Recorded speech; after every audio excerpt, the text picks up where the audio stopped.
Welcome to the 2023 Candidates Debate hosted by the nonpartisan League of Women Voters of New Canaan. Thank you to Town Hall for allowing us to use this space and to New Canaan Public Access Channel 79 for tonight's live stream. For those not here tonight, there are 3 ways to watch: on Channel 79, on 79's YouTube, and on the League's Facebook page. After tonight, a recording of this program will be available on Channel 79 and on our website. A reminder that edited or partial usage of tonight's program is not permitted. A short version of the League's Nonpartisan Voters Guide is being mailed to all New Canaan households, but access to the entire guide is on our website at lwvnewcanaan.org and on vote411.org. I want to thank all of the candidates who will be here throughout the evening. Thank you for your dedication to improving our town, for serving the public interest, for being willing to put yourself out there, and for participating in this fundamental cornerstone of democracy, the debate. Why, with social media and the internet, does debate still matter? Why not just find a group on social media that agrees with everything you think and leave it at that?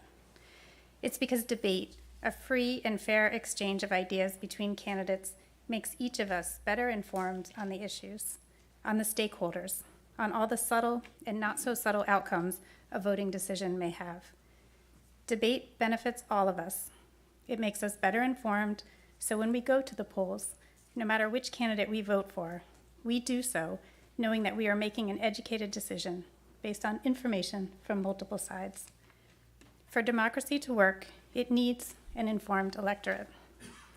Participation tonight by each candidate and by each of you makes our democracy stronger, and I thank each of you for that. And now a note about the questions for tonight. Questions were solicited in advance from the public. We were delighted so many of you let us know the matters that you cared about most during this election. Following our nonpartisan guidelines, our carefully selected team reviews the questions and often rewrites them for comprehensiveness, fairness, applicability to all the candidates in the race, and relevance to the office. We are lucky to have with us tonight our moderator, Laura Smits. Laura is the former president of the League of Women Voters of Connecticut, a former registrar of voters, and a certified moderator in the city of Norwalk. Laura will be here as our official moderator to enforce the rules, while a select group of students from the New Canaan High School debate team will once again ask the questions. Before I conclude, I just wanted to take a moment to say how excited we are to once again have these students here with us. The poise, professionalism, and enthusiasm of these students is truly inspiring, and I hope everyone here and at home appreciates what a gift it is to have such civically minded students in our town. And I also hope you appreciate how brave they are to stand up here with us and participate. And now, without further ado, I'd like to introduce our moderator, Laura Smits.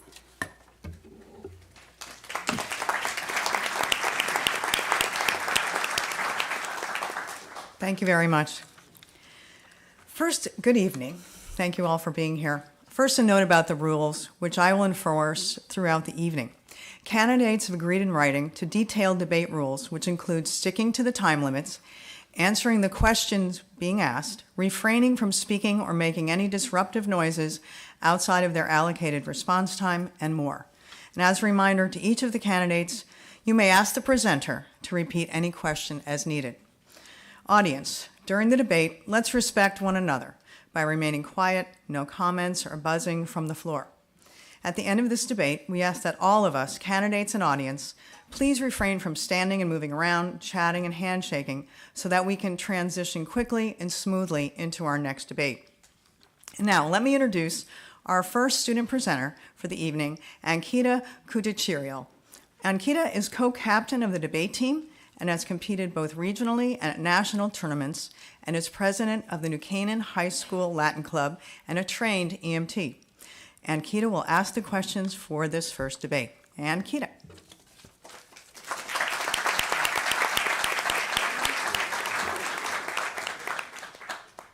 Welcome to our candidate debate for First Selectman. Our candidates are Deanna Carlson and Amy Murphy-Carroll. Based on random draw, we will begin with opening remarks from candidate Carlson. So I'd like to thank the League for hosting tonight's candidate debate and for all of you here for your interest and engagement in the future of New Canaan. My husband David and I have lived in New Canaan for over 27 years, and our 2 of our 3 grown children graduated from our amazing public school system. I was elected to the Board of Education for 8 years and then was elected by that board to serve as its chair for 3 of those years. Prior to my volunteer career, I worked in finance at GE Capital and as an assistant portfolio manager and securities analyst at an investment firm in New York City. I currently serve as senior deacon at New Canaan Congregational Church and vice regent for our local DAR chapter. As a resident of New Canaan, I've been involved in a number of local non-for-profits, and I'm hoping to continue my service to New Canaan as your next first selectman because I want to continue to give back to this community, and I have the right experience at the right time to serve the residents of this amazing community. Thank you. Thank you. Next, we'll hear from candidate Murphy Carroll. Thank you. Thank you, League of Women Voters, New Canaan Debate Team, and all of you for joining us today. My family has been privileged to live here for 27 years, and I don't see my friends and neighbors as red or blue. I see them as fellow New Canaanites and part of one New Canaan. I'm running to lead this government for everyone so that everyone is involved, Republicans, Democrats, unaffiliated, leaving no talent on the sideline. Working together will lead us to make the best decisions as we face our challenges and preserve the characters of our town and keeping our school great and moving forward. I've spent 10 years on the Board of Finance, gone through 9 budget cycles, and have done a myriad of capital plans.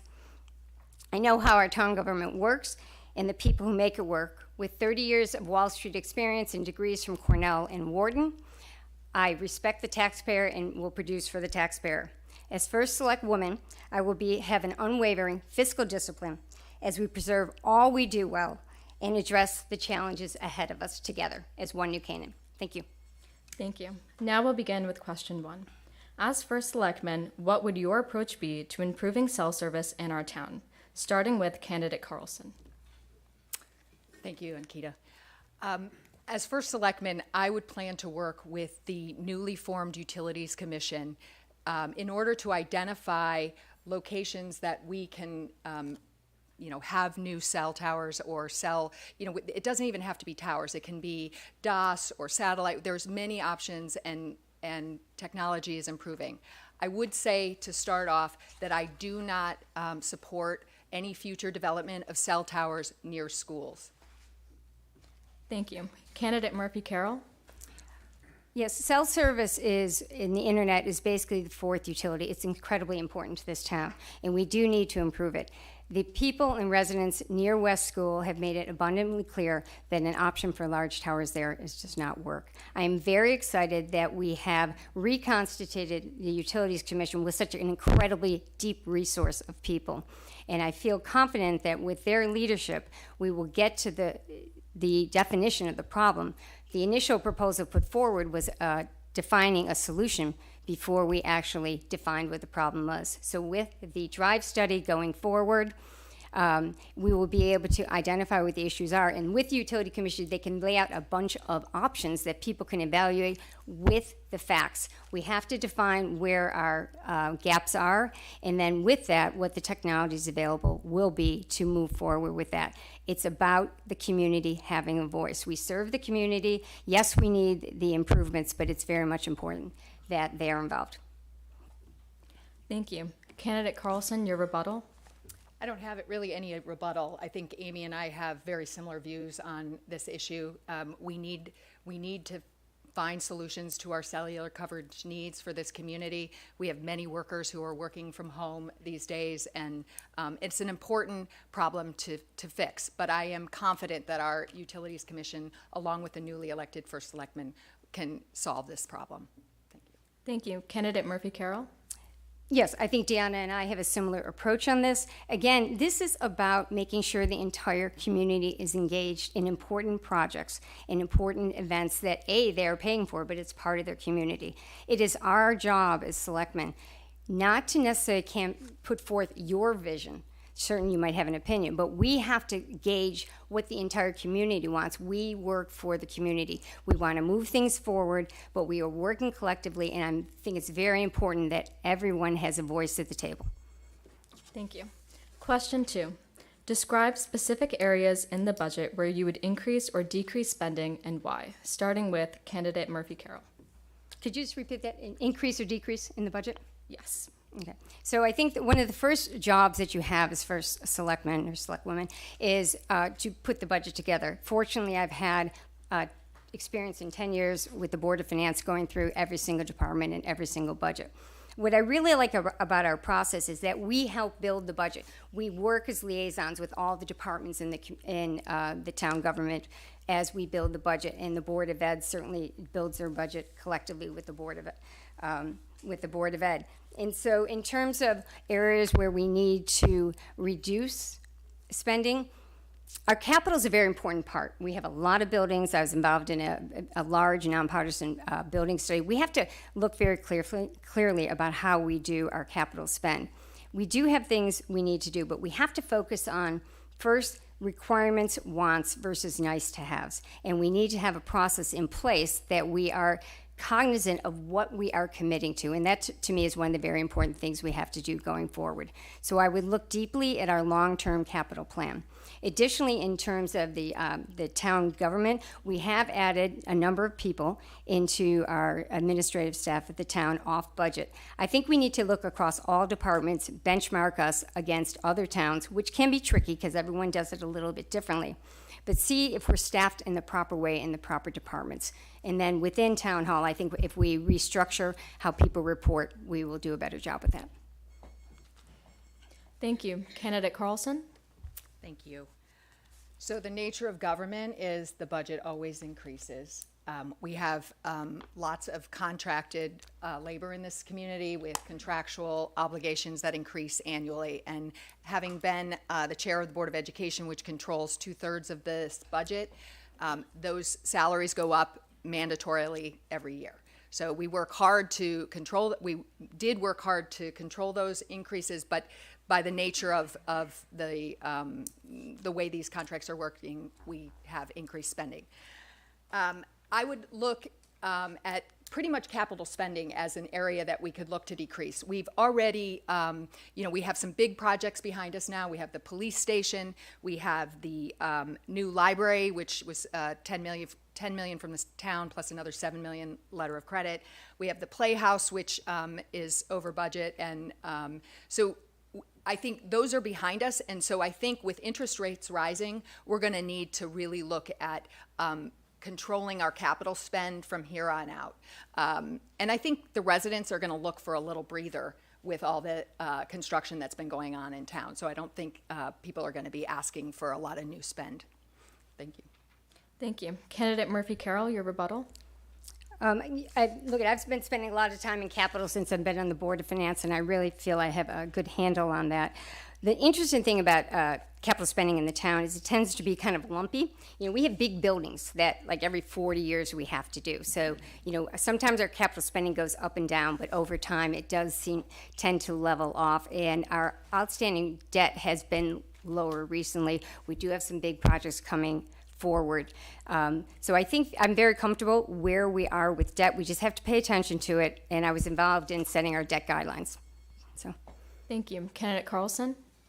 Yeah, I think, again, probably not a lot of daylight between the two of us. In talking with Todd Lavieri, who's the chairman of the Board of Finance, there are, set parameters for how much interest expense we want and debt amortization we want to be handling every year. So, I would look to maintain those thresholds and be within those, and especially in this inflationary environment. Thank you. Question 3. In your role as first selectman, what would your approach to managing affordable housing be for our town? Starting with candidate Carlson. Thank you. I feel blessed to have on my committee one of the founders of CT 169 Strong. They've been strong advocates for better solutions from Hartford in affordable housing.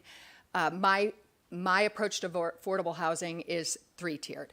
First, we need to get our moratorium. I understand why our first selectman wasn't going for it in this high interest rate environment. It's unlikely we're going to get a big development, a new development, but to give residents comfort that they have security, that we won't be, getting more development, we should go for that. I also said we need to have more interaction with Hartford. We need to get 830G changed.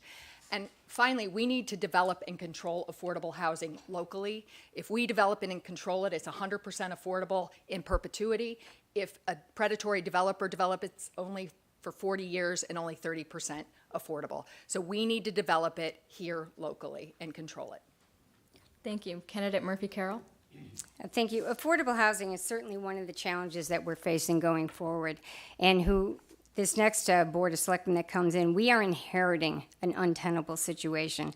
We did not have to be in this position, but we are. And so what we need to do is we need to stop deflecting, stop thinking if we don't pay attention, it'll go away. We need a plan. It's very easy to blame somebody else, to blame a developer, to blame other situations, but we are where we are, and our requirement is to get an affordable housing plan in place, and the governor has asked us that specifically. We cannot kick it down the road. It's not easy. It's complicated. It will need some deleveraging. We will need to have creative approaches. If we do it internally, it is better for us, and we'll get to a better solution. But what we need to do as a first selectman is we need to prioritize it. And the first thing I'm going to do in the first selectman's office is get a whiteboard, put up the priorities that I see, and move forward on those. And the first one's going to be affordable housing. And we cannot wait. This is from July of 21. We have been our moratorium hasn't been in place, and we are exposed. Yes, interest rates are high, but any developer could come in and put another 830G in place. That is not planning our future. So we need to take control, get the good minds in this town together, and move forward with this now. Thank you. Candidate Carlson, your rebuttal. Sure. I don't feel like our rebuttals are rebuttals, but I wanted to just say that, as first selectman, I would make sure that we get an affordable housing committee constituted and working for the benefit of this entire community. I also want to mention that I have relationships across the state. I have, close relationships with first selectmen in other communities, and I think it's important. This is an initiative that's going to need both local and statewide prioritization. Sorry. Thank you. Candidate Murphy Carroll. I agree completely. We need to get an all hands on deck approach to this, but we can't just assume this law that's been in place for quite a long time is going to go away or get better. Affordable housing is a challenge in the entire country. I mean, in July, I was working on affordable housing issues in Colorado. We're not unique. And to think that we're going to get an easier, lower threshold, I think is not realistic, considering you have places like Electric Boat, which put on 10,000 new employees. We need housing. Thank you. Question 4. Are you supportive of building more senior housing? And if so, what types are needed and what steps would you take to provide them? Candidate Murphy Carroll. Senior housing takes a lot of forms. I've spent a good chunk of my career doing investments in senior housing, CCRCs, assisted living facilities, et cetera. So, and my mother happens to be a resident of New Canaan, and Waveney does like a terrific job. So senior housing can include everything from, the high level nursing care to assisted living to congregate care to in-care, in the home care. So it depends what the definition is. I don't think senior housing, as I look at it, I think a senior housing attached includes care, not necessarily housing for older seniors. So if in terms of additional needs, I think that is something have to be discussed with Waveney. I've worked with them in the past in terms of senior housing task force. I know we've looked at CCRCs in the past. They're difficult and they're complicated. So in senior housing, I think you really have to look at the demographic trends and decide what the consumer is demanding. Are they looking for an institutional approach or approach within their home? And I know Waveney is developing many home care options, and people need to age in place, but aging in place gets difficult, and you do need other health resources. So I think it's certainly something to work with Waveney moving forward. And I am very happy that we do have a Waveney that takes care of people in town, and even when they are running out of funds, they'll take care of them. Thank you. Candidate Carlson? Thank you. I was just flipping through the Plan of Conservation and Development recent survey results, and if you poll the community, they really don't know if we need more senior housing. So I think we really need to dig in. Either when I was at the inn last week introducing myself to the residents feel like they need more affordable housing, but we need the community to also come along on that conversation. So I think we need to do some education in this community about, what it is and get a better idea of what we need in this community. If it is assisted living, we have multiple CCRCs in our surrounding community. So it's like, do we need to build it here, or do we have enough? We should look at what the capacity is in the other developments around in our other communities. And if they're oversubscribed, then maybe we need to look at it. But if there's lots of capacity in Wilton and Ridgefield and Stamford and Norwalk and Greenwich, we may not need to build it here. So, Thank you. Candidate Murphy Carroll?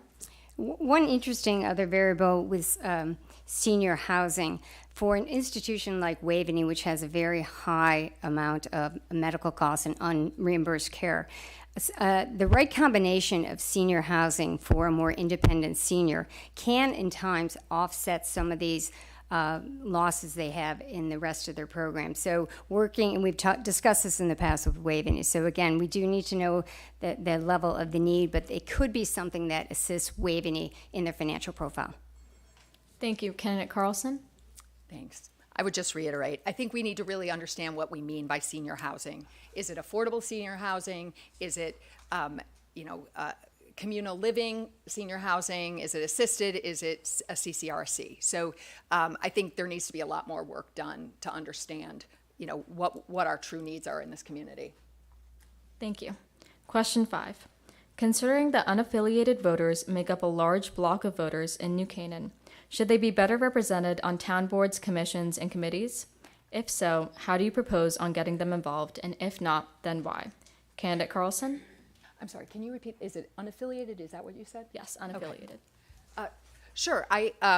This was a question I was asked in my New Canaanite interview, and I believe we should just search for the most talented individuals to serve on our boards and commissions.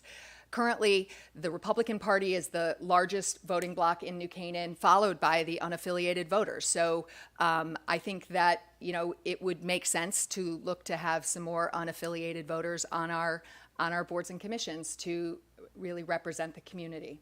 So yes. Thank you. Candidate Murphy Carroll? I feel so strongly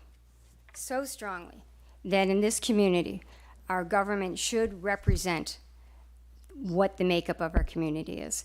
This isn't 1960, right? We have 37% plus or minus Republicans, 37% unaffiliated, and 27% plus or minus Democrats.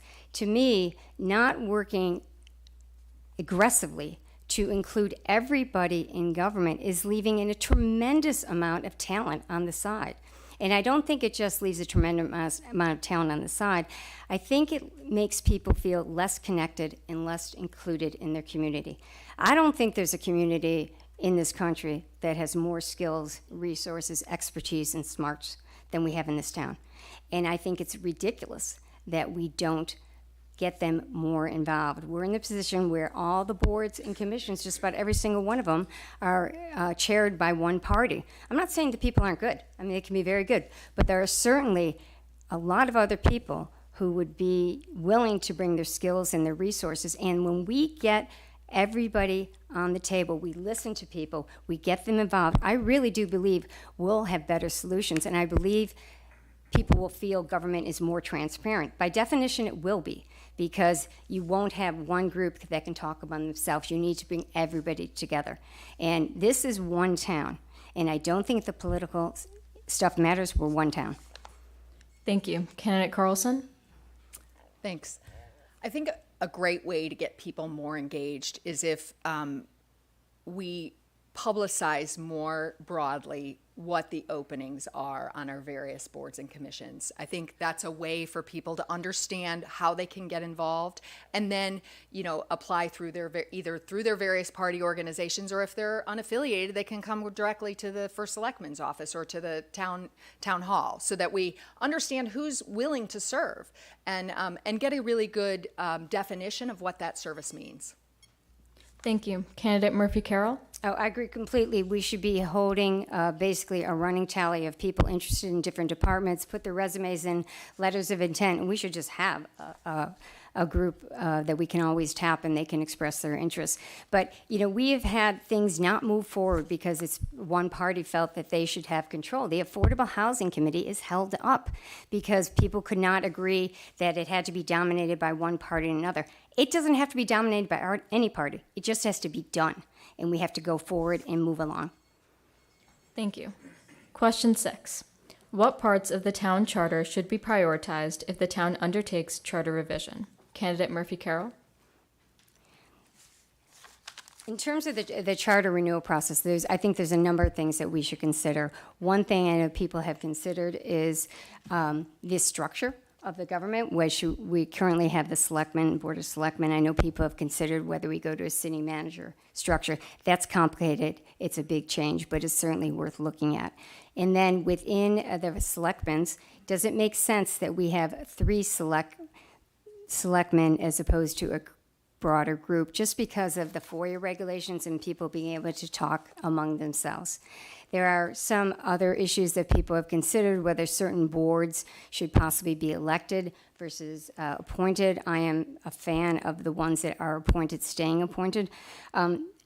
Being we're running for office, it's hard to get people to run for office, and I think when you can appoint people, people are able to do their work without having any view to political affiliation going forward. It's interesting, too, that the selectman's job is just 2 years. It might make sense, seriously, for it to be a 3-year term or 4-year term. Many of our boards and commissions are set at 4 years. It's a lot of work to run, and by the time you get 2 years in, you're just kind of really probably hitting stride, and then it might make sense. So, I'm done. Thank you. Candidate Carlson? So I think one of the amazing things about this town is that we have a really strong charter, and it has served this community really well. I actually think some of the changes that were made in the last charter revision actually have created some of the divisiveness that we have seen creep into this community. And so I'm not sure that the changes that were made were actually beneficial for this community. So I would approach a charter revision very carefully. I think, and I would disagree on expanding the Board of Selectmen board.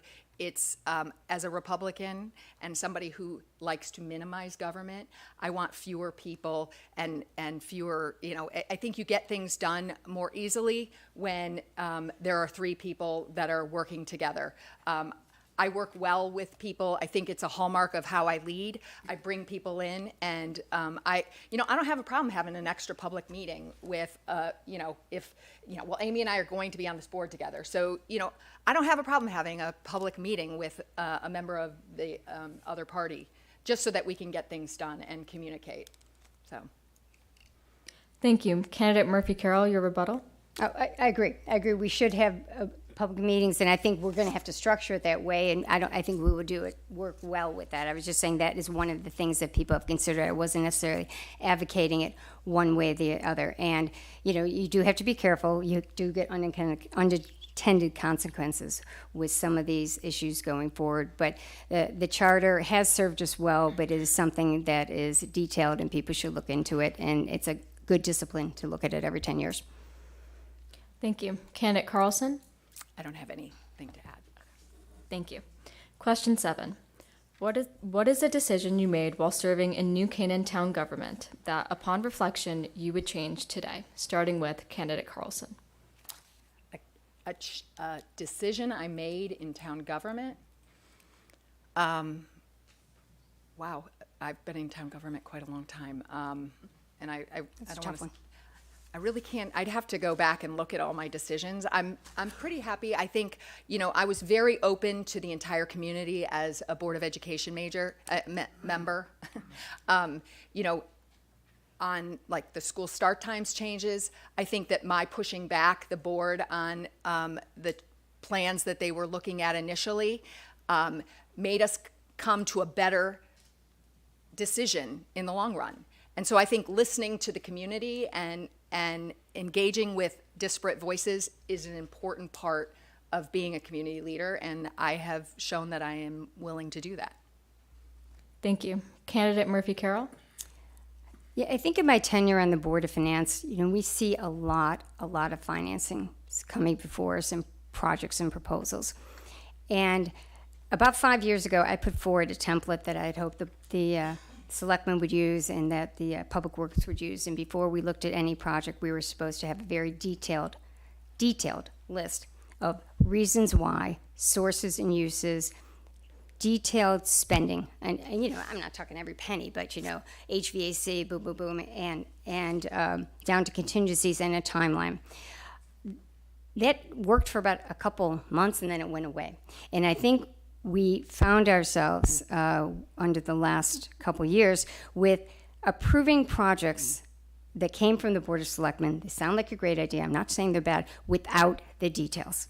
And you can agree or disagree with the project, but if you have the details, you can put it forth to the community and say, this is what it's going to cost. I think a good example of where we fell short on this was the Playhouse, which is nothing for or against the Playhouse.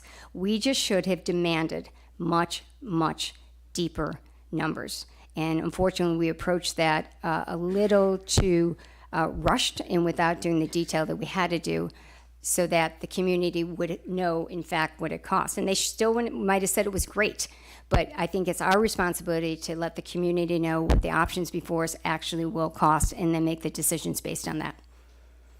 Thank you. Candidate Carlson? I have no further comment. Yeah. Okay. Candidate Murphy Carroll? Yeah, and that is one of the things I really want to put back into discipline into the town. Look, we have terrific people working, and they work hard, and they're trying to do the right thing. We just need to put in place the structures that make their job easier. And this would make it easier for people coming forward with public-private partnerships. We can't just approve stuff because it's supposed to be this estimated number. We need the details, we need the correct assumptions so that we can know what we're getting into. And for the people who want to help and put the contributions forth, they should know the process. Thank you. The candidates may now present their closing statements, starting with Candidate Carlson. I'd like to thank you all for being here tonight, and for those of you watching from home for your commitment to becoming an informed voter. If elected first selectman, my priorities are first fiscal responsibility, finding affordable housing solutions that work for New Canaan, and community engagement and collaboration. Tonight, you've heard two different voices for the future of New Canaan. I have proven by being elected twice to the Board of Education and elected unanimously by both Democrats and Republicans 3 times as Board of Education chair that I have the ability and temperament to bring people together to solve problems and create solutions for all of New Canaan. If you like my message and my priorities, my leadership and financial services experience, along with my collaborative approach, I ask for your vote on Tuesday, November 7th, so that together we can forge an even brighter future for New Canaan. Thank you. Thank you. Candidate Murphy Carroll? Thanks to the League, thanks to you, and thanks to everyone for coming out. And Deanna, thanks for you for this discussion. The job of first selectman requires a number of things: experience, leadership, management, and prioritization. I'm the most qualified across the board. I have the most financial experience. I have the most bipartisan experience. I have the most how things really get done in town government experience, and I have the most leadership experience. I want to tap all of New Canaan's collective knowledge and experience to build solutions to the problems we face for our town. We'll get the plans in place, we'll execute them, and we'll not kick issues down the road. We have a huge group of unaffiliated voters. I think they're unaffiliated, not because they can't find a home in the 2 existing parties. I want them to have a home in New Canaan. I want them to be involved, and I want everyone to be involved. Because we really are one New Canaan. And let's make this New Canaan, a town for everybody. And I hope I earn your vote on November 7th. Thank you. Thank you. This concludes our Town of New Canaan First Selectman Debate. We thank our candidates and our viewers for participating in democracy. Up next is Board of Education Candidate Debate.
Perfect.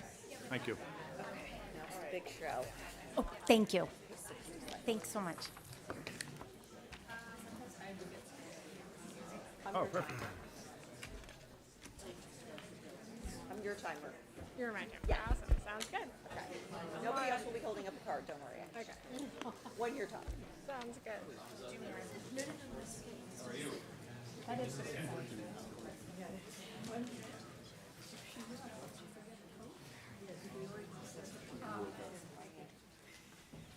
So we built in a little buffer. We're just going to wait till 7:15 to make sure that the viewers at home get to see this. So you have a little bit of time.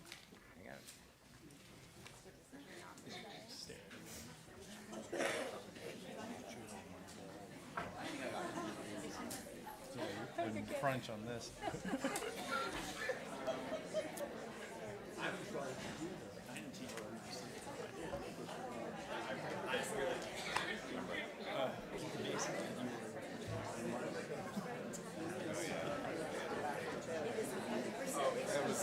It was interesting. Yeah. No judgment or nothing. It's all in the game. Yeah.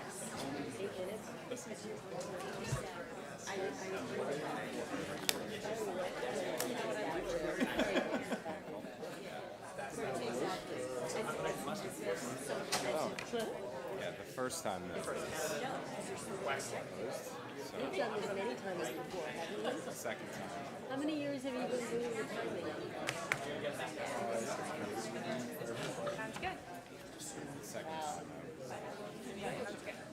All right, well, you're not in this, obviously. No, she's not. Yes, thank you. Friends Thank with you for David's that. wife. And I'm still on. David's wife. Isn't she a leader of women voters? We'll see what happens. If I can do that, then yeah. I didn't know David.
to it. I was like, oh, can you please come to the podcast? He's like, he goes, well, I'm getting family, and I know, every. And I think I met your mom. You know Fiona? Oh, yeah. She's a riot. Powerhouse thing. So I met her at that, but I met her before. Yeah, she is really And funny. she really liked my mom. Where did we meet her? Peter was the whole story of your family and yeah. Yeah. I really met her initially. She's funny. She is. She's 85.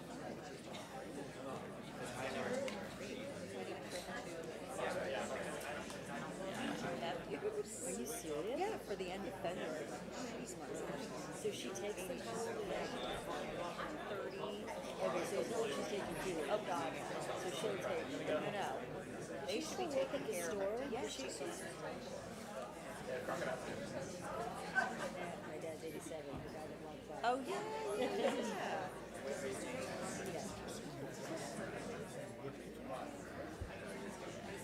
Right now? Oh, okay, thank you. Thank you for letting us know. Good thing. Good thing we're speaking very civilly. Okay. Who's picking up? Wait.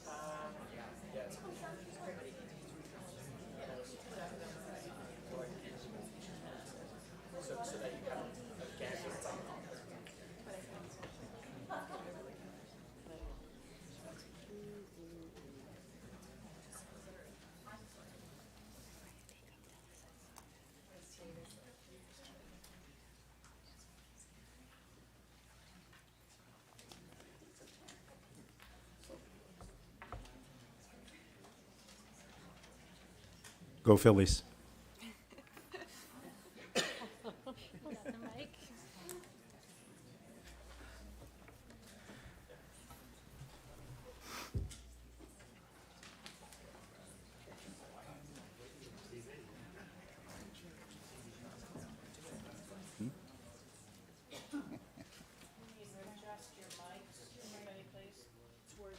Toward like that.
Good evening. First, a note about the rules, which I will enforce throughout the evening. Candidates have agreed in writing to detailed debate rules, which include sticking to the time limits, answering the questions being asked, refraining from speaking or making any disruptive noises outside of their allotted time, and more. As a reminder to each of the candidates, you may ask the presenter to repeat any question as needed. Audience, during the debate, as I mentioned before, let's respect one another by remaining quiet, no comments or buzzing from the floor. At the end of this debate, Well, I got the wrong one. At the end of this debate, it will be over, and we will proceed on to the pre-recorded Board of Education debate. Thank you. For this debate, we will have two student presenters, Drew Bench and Thomas Crehan. Drew is on the debate team and the student body president of New Canaan High School, and through such a role, he has led the charge in raising thousands of dollars for various charities. Thomas is co-captain of the debate team and also volunteers for the local anti-drug nonprofit RAM Council. Drew will ask the first three questions for this debate, followed by Thomas. Drew?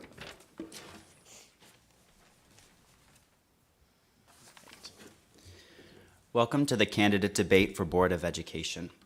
Our candidates are Brandon Hayes, Matt Wexler, Laura Kelly, Matt Campbell, Giacomo Londi, and Lauren Connolly Nussbaum. Based on random draw, we begin with opening remarks from candidate Hayes. Hi, thanks to everybody for being here. Thanks to the league and you as students for participating. My wife Ainsley and I have been here for 15 years. We've raised 3 boys, all of whom have been through the New Canaan Public Schools. Excuse me. I've been on the Board of Education for the last 8 years, including serving as chairman and vice chairman. I've absolutely loved it. Working with fellow board members, members of the town leadership, and town government. And I've really enjoyed working with the administration and the leadership of our outstanding public schools. I'm really hoping I can continue to do that for another 4 years. In addition, just as background, I'm an investment banker, commute to New York City every day, and so I have a financial background, and I've been spending the last 8 years spending a lot of time with the Board of Education budget. Thank you. Thank you. Candidate Wexler? I'd also like to thank everyone for participating and for the league for hosting. I graduated from New Canaan High in 2000 and had such an amazing experience that I moved back here with my wife and 2 children, one of whom's in Sacs and the other is in South. Civic duty to New Canaan has been a part of my family since we moved here. My wife, mother, and father have all taught at our schools, and we have been active volunteers in town. I myself coach in the youth leagues, and am a WISE Adventure Princess troop leader. While at New Canaan High, I had the privilege of being on nationally ranked lacrosse and physics teams. I played guitar in the Battle of the Bands, engaged in service clubs, and took some amazing electives, all while receiving special education support.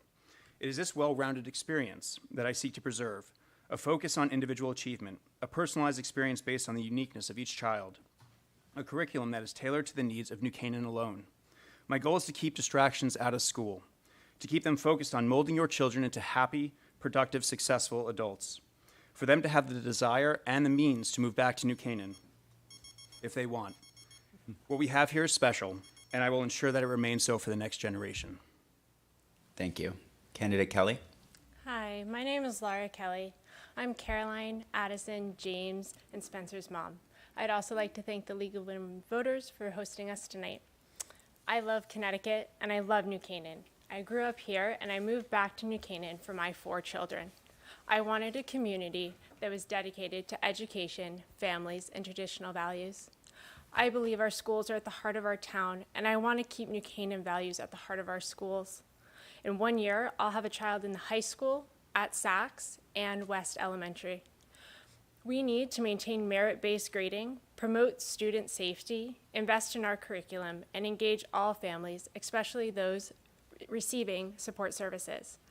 As a board member, I would like the academic achievement to be our collective focus. Thank you. Candidate Campbell? First, I would like to thank the League of Women Voters for hosting this event. I've lived in New Canaan for 10 years. Like many of you, we moved here for the excellent school system. My wife and I, we have 4 children, a recent graduate, a senior, a 4th grader, and a 1st grader. So I have a unique perspective among the candidates and BOE members in that I've been through the school system once, but I'm also just beginning my 2nd tour of duty. I wasn't appointed by a party or asked to run. I was elected at a caucus by a wide margin, much to the chagrin of people on both sides. I want to preserve the schools and protect them from political ideologies that distract from the purpose of public education, which is to unite us as a community to educate our children in objective truth. You'll hear a lot of platitudes during the campaign. Everyone wants great schools, but there are clear differences. I want to preserve our schools by teaching objective truth and respecting the boundaries between parents and the state. Others want to inject political ideology into the classroom under the guise of innovation and progress. Please help me in my efforts. Thank you. Candidate Londi? Thank you to the league, the debate team and students, Channel 79, and my fellow candidates for the Board of Ed. It's a pleasure to represent unaffiliated candidates and talk about important issues for our town and our wonderful school system.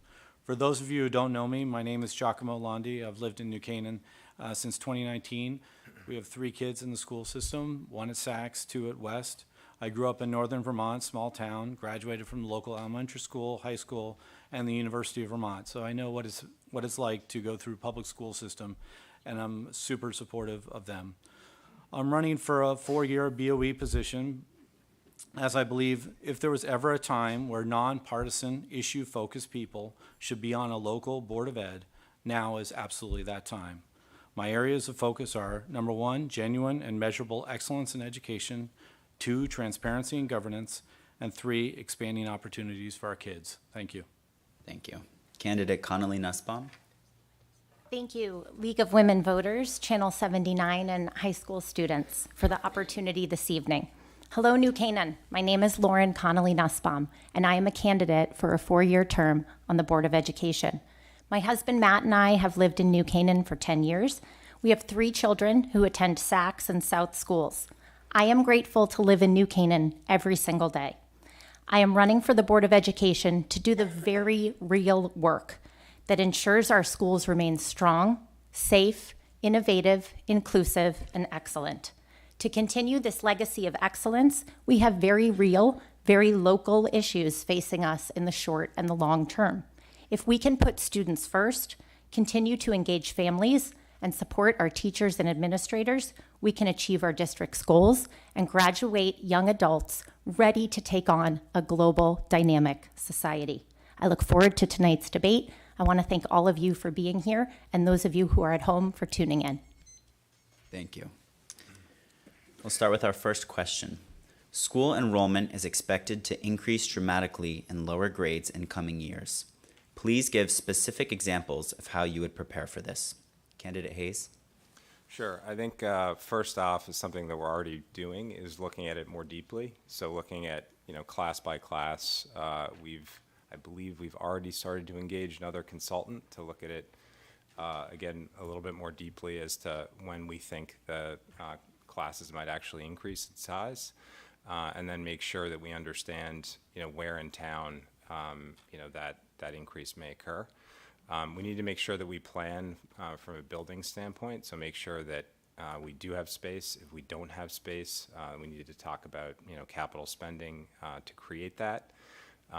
The thing that's interesting about it is it could be temporary. So obviously you have this big cohort of people that moved into town a couple of years ago. That may or may not occur in the future. So we could have a situation where there's a big, bump of students coming up through the elementary schools, and then numbers start to decline again. So we really need to understand not only the near-term forecast, but the long-term forecast, and make sure we're planning both from a space standpoint and from a personnel standpoint to be able to handle it. Candidate Wexler? Yes, obviously looking at our current capacity is very important, but teacher recruitment, I think, is going to be a concern for us. If we are to not only continue or see the cohort that's coming in, but continue to need additional teachers to cover all of the larger classrooms, we know that good teachers at least, are in low supply. And so that's going to have an impact not only on budget, but also the school's ability to fill substitute teacher spots, which we know has been a concern of late. So I think that there's going to be a lot of impact in terms of what we need to consider regarding budgets, regarding recruitment, and making sure that our kids are still being driven to excel. Candidate Kelly? Yes, I think one of the most important factors when we consider this is budget and how we communicate that to the parents and how we use the budget effectively for a change like this. I think our town is very good at taking parent feedback, and so something when we know about an increasing cohort coming in, I would love to do a community survey and see how parents feel about it. And then I think that this is a great example of how the board needs to communicate with the administration effectively to make sure all the teacher input is also registered and that we can find a balance between what parents are looking for their students and the kind of environment that they want with a larger cohort and what the teachers need to be successful in the classroom with a larger cohort. I echo Matt Wexler's concerns that hiring and retaining good teachers is, I think, always a challenge, and making sure that we have adequate substitute teachers is also a concern. And so I think it would be a priority of the boards to communicate with the administration to make sure that we're aware of all of their concerns about staffing to maintain our teacher-student ratios. Candidate Campbell?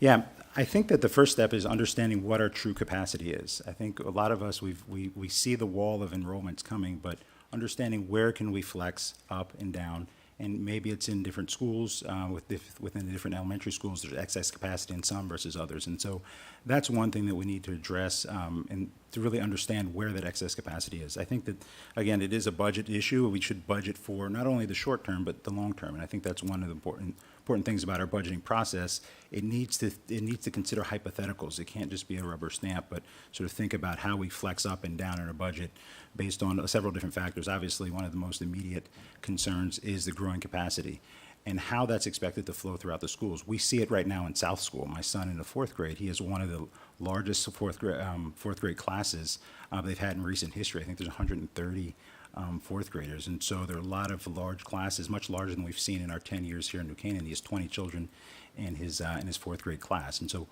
what additional capacity do we have? Where is that capacity? And then thinking of flexing, how can we flex capacity? I agree with what one thing Brendan mentioned is that it may just be a temporary blip, right? And that's probably what it looks like, especially if you look through to interest rates and obviously we're beyond COVID. And so it may just be a temporary blip, so we need to think about that from a budgeting and from a capacity standpoint. Candidate Londi? So this is one of the benefits of living in New Canaan. A lot of people want to be here. A lot of people want to go through the school system, and this is the byproduct of it. I think we need to break it down a couple different ways. One is demographics in the country are actually this is counter to that in a way. So is this a blip or is this not a blip? I think that's a key issue.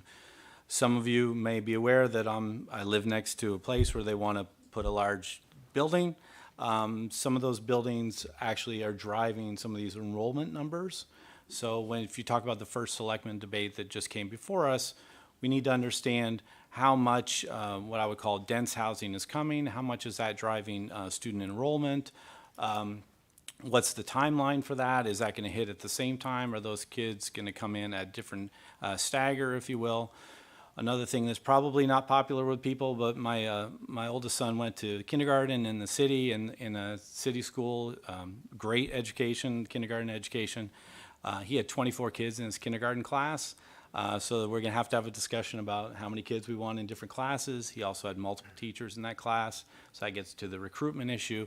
We're going to have to be creative here to make sure that we don't sort of like build another school or build something that we then basically have to pay for forever. So we're flexing permanent space for a temporary situation. So it's going to require a lot of study because there'll be a lot of money at stake. Candidate Connolly Nussbaum? Thank you. This is a challenge that I've been following for the last year or so in attending Board of Ed meetings. And I think candidate Hayes made a great point.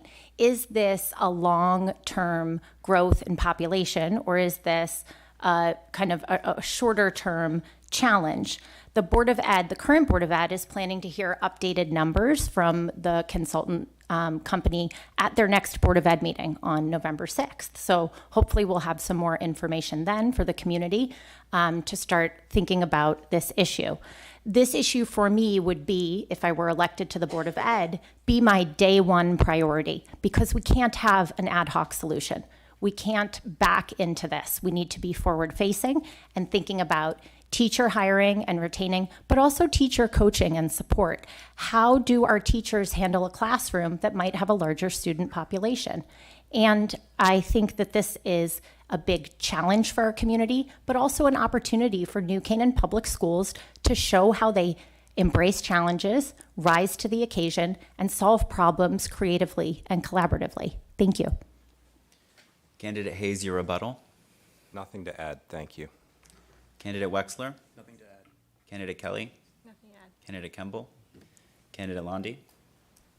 As with all issues, I think we should look at fixed and variable costs. And this issue to me really stands out on that. Candidate Connolly Nussbaum? I just appreciate that this question has allowed all of us to talk about issues that are very important, and we're doing it in a collaborative and positive manner, and I think that's great. Thanks for the question. Question 2.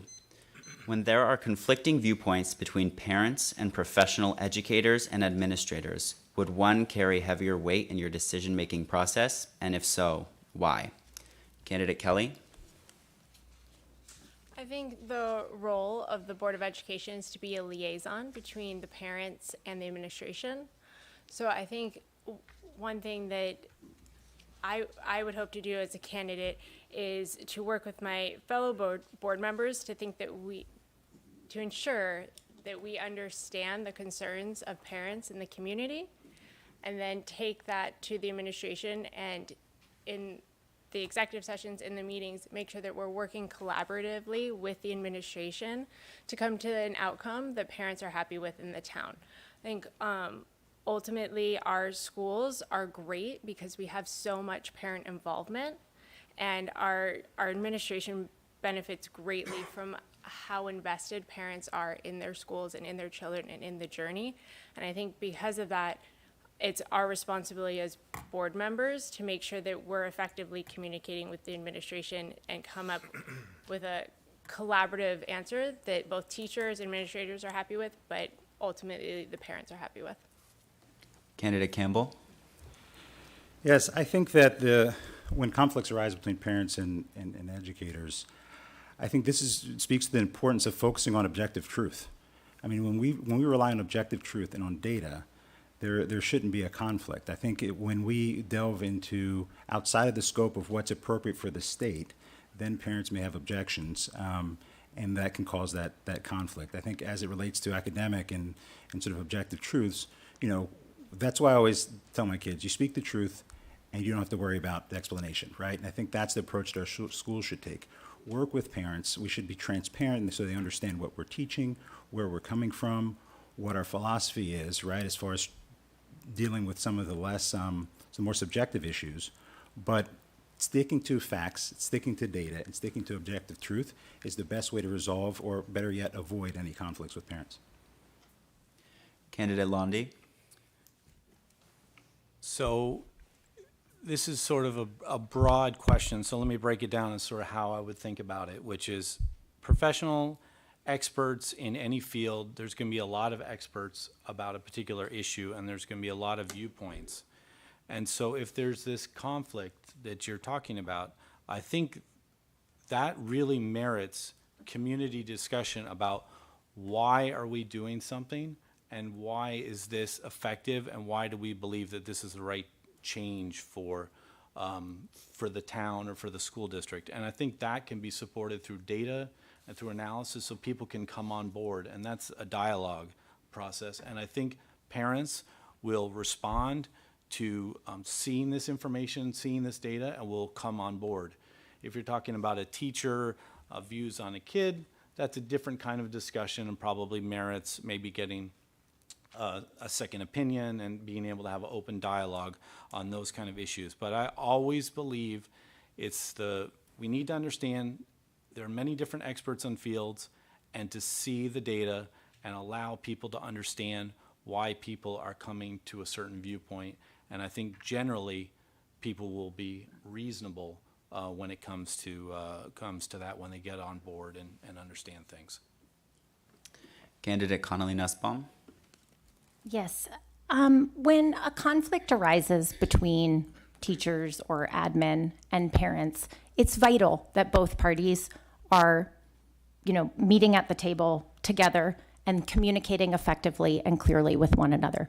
We have nearly 4,200 students in our district. Conflicts are inevitable. As a special education parent, I sit across the table in PPT and IEP meetings at least once a year. And there may be moments where a student's needs aren't being met. There may also be moments where A teacher requires the support of their administrator to help them manage a classroom or manage potentially a challenging relationship between student or students within the class. Conflicts are inevitable. So I think what's important and what we should focus on, both as a board, but also as a community, is to use the systems that are currently in place. There are terrific systems in place. It starts with the homeroom teacher. It elevates to the department head. Then it goes to the administrator. There are terrific processes in place that are currently working. And I would want to continue to educate parents about those processes and how they can collaboratively and also in a, in a manner that's positive, engage with teachers and admin to solve problems. Thanks. Candidate Hayes. So it's not black or white, obviously. When you're on the Board of Ed, you have to make decisions. The way I think about it is what's best for kids, right?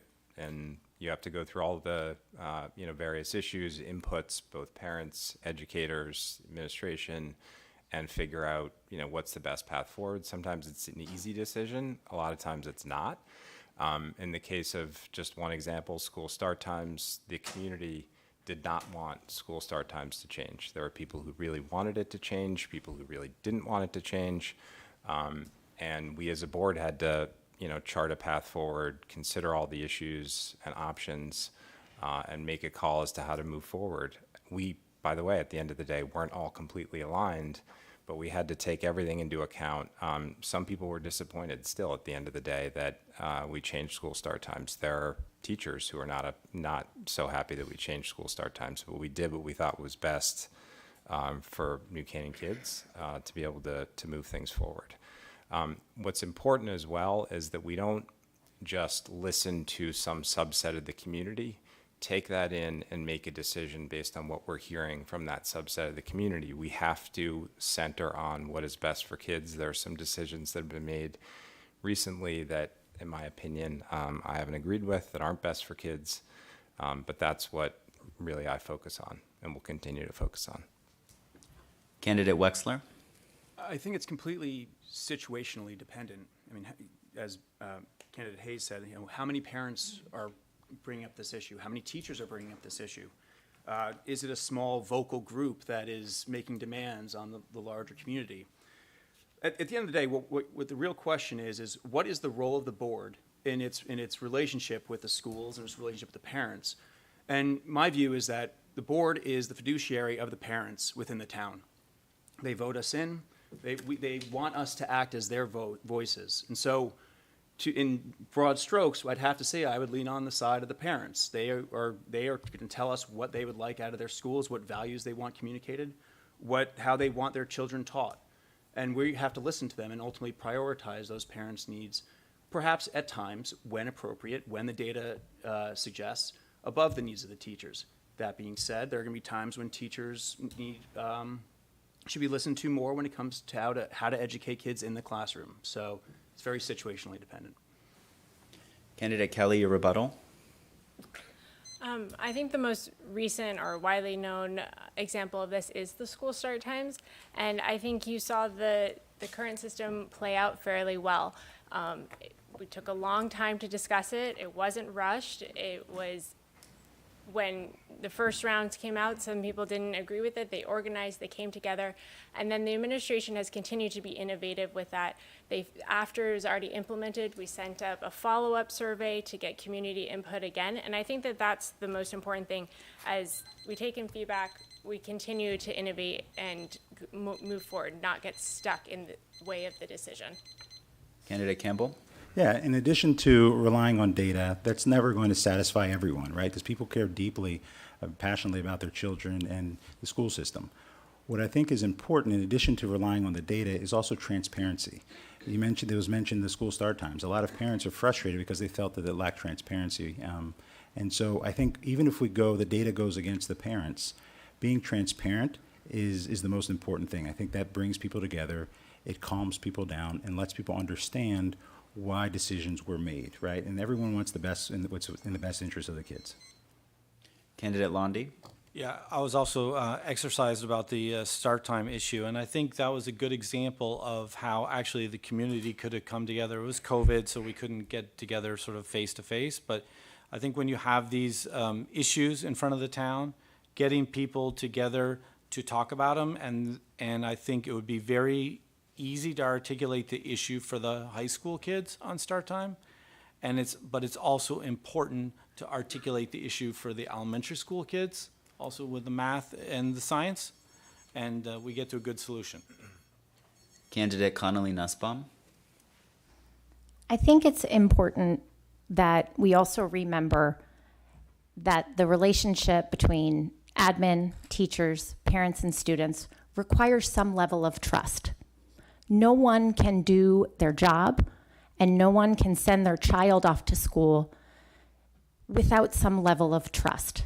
So I introduced that here to say we should trust our teachers and administrators that they have the best interests at heart. And we should trust our parents that they love their children and that they are seeking the best education possible. Thanks. Candidate Hayes. Yeah, we definitely need to listen to the input from parents as well as the administration, not act as a rubber stamp for the administration. At the same time, we really need to make sure that we don't just act as a mouthpiece for certain people within the community, take things that we hear and then make decisions immediately based on what we hear. It's really important as a Board of Education member that you not do that. And as a board, you really dig into the details and the issues and make the best decision on behalf of the kids. Candidate Wexler. I agree that we need to make sure that we don't listen to small vocal minorities within our community. I think as we're talking about start times, another great example of how the board came to a great solution was around masks and making sure that we started to push back on Hartford, as well as finding a good solution with our goals for this year. All right. Question 3. Taxpayers want top schools, but also expect our town government to manage costs well. Please describe a specific area in the Board of Education budget where you would increase or decrease spending, and why. Starting with Candidate Londy. Thank you for that question. So tying in with the start time discussion, that is an interesting one because basically the costs were driven by a few things, but primarily with busing, and that's sort of a uniquely American thing with the school bus. And I think what I found when I looked at the school busing costs, which are quite substantial, is actually we're sending a ton of seats that are not being utilized around our town 3 times a day, times 2. And the question is there any sort of efficiency when it comes to our busing setup? And that could be consolidating routes, that could also be encouraging more kids to walk, that could be other issues like that. So that's one area. The reality is most of these costs in our school system are driven by the labor contracts, and the only way you basically make progress on labor contracts is through efficiency, and I think that's a tough one to look at with regards to the classrooms. I mentioned it before about how many kids you want to have in a class. So it's a really difficult one. It's at the margins of what you can cut, and I think most of our peers, including if you look at like DoD schools, we're all in the $23,000 to $25,000 per kid range. So I wish there was a simple solution to costs, but it's very, very difficult. Candidate Connolly Nussbaum. Thank you. I think it would be difficult to justify reducing spending if our student population grows. That said, one area where we might be able to find ways to bring students back into our district is to increase spending on a pilot program like the Literacy Academy, which is teaching dyslexic learners how to read and write and communicate effectively in district. And that means that we don't have to fund an out-of-district tuition. And that is a really exciting initiative that's happening right now. It's growing. It's something that the Board of Ed has done beautifully in supporting and advocating for, and I applaud them in that. So that is one area that I would advocate for Increasing spending would be these types of pilot programs that might then decrease our spend in outplacements. Thank you. Candidate Hayes. I've got two areas. So first, I agree with Giacomo on busing. I would focus that, though, on SACs. So we've been spending some time, and we'll spend some more over the next year, looking at the school day schedule at SACs. As people probably know, the upper division and the lower division start at very different times. And so trying to find a way, potentially through busing, to improve that would be helpful. And the second is we have an excellent counseling department at New Canaan High School, but they're stretched. They do a really, really good job with both academic counseling and then college counseling. But I think we could use probably 2 or 3 more, is my personal view. It's something we've discussed over the years, and they always say we're good, we're doing a fine job, but I think they could use some more support. Thank you. Candidate Wexler.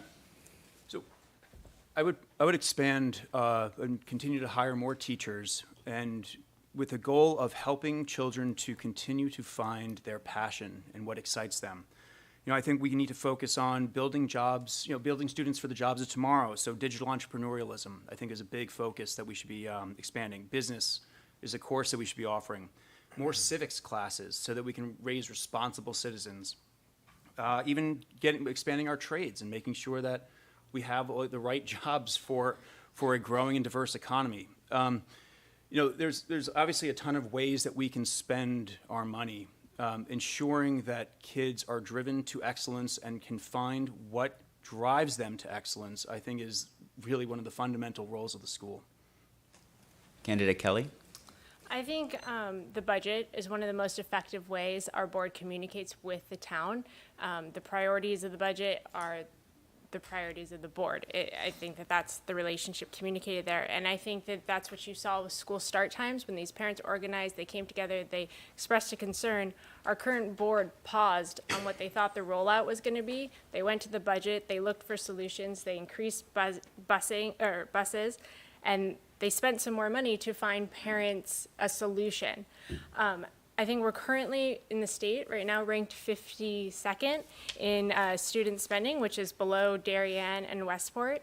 I have 4 very different learners. I have children who receive services and children who excel, and I don't think that that's uncommon. I think a lot of families are trying to navigate deeply different needs of their students.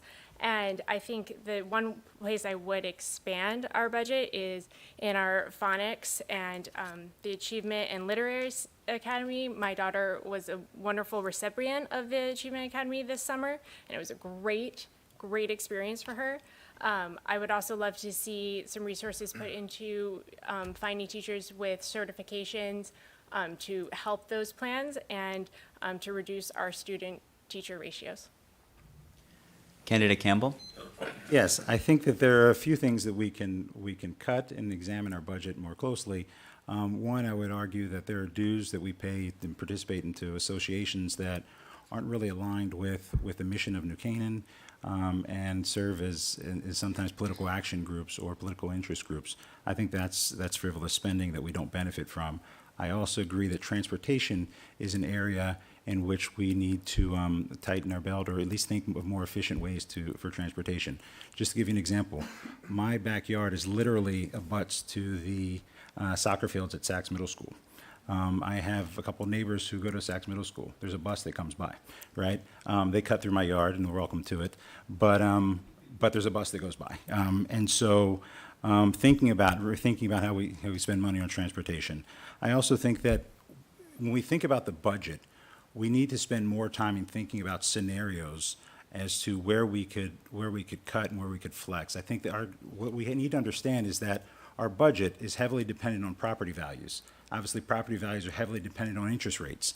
Interest rates are rising. And so who's thinking about the 10% budget cut? Or who's thinking about the 5% budget cut, right? What would that look like? We need to get ahead of that so that we're not scrambling at the last minute to figure out what we need to cut and risk jeopardizing or cutting special services that are really important to our students. So we need to really closely evaluate and pass a fine-tooth comb through the budget.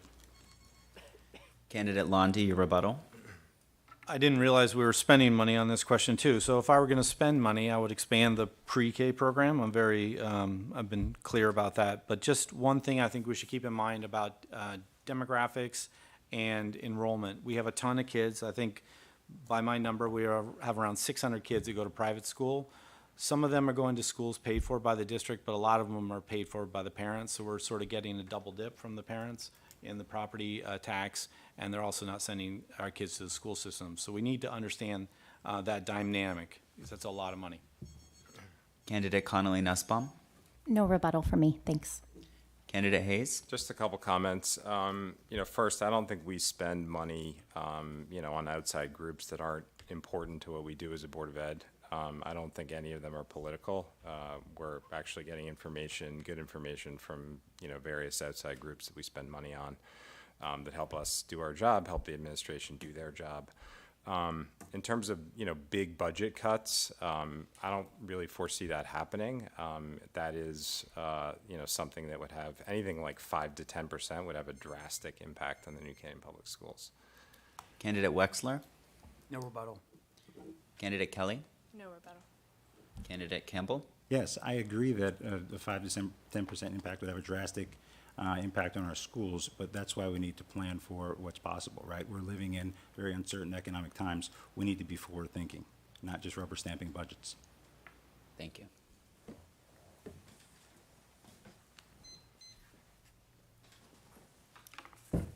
Question 4. What role should our schools play in teaching students about sex education, mental health, diversity, and inclusivity? Speaking first, candidate Wexler. These are obviously important topics, and one that I think we're going to find the most divergent thinking on. It is my belief that there is a role of the school in teaching those topics. However, I believe that they need to be, one, taught in an age-appropriate way, and two, they need to be taught in a way that does not create a divisive environment within the school.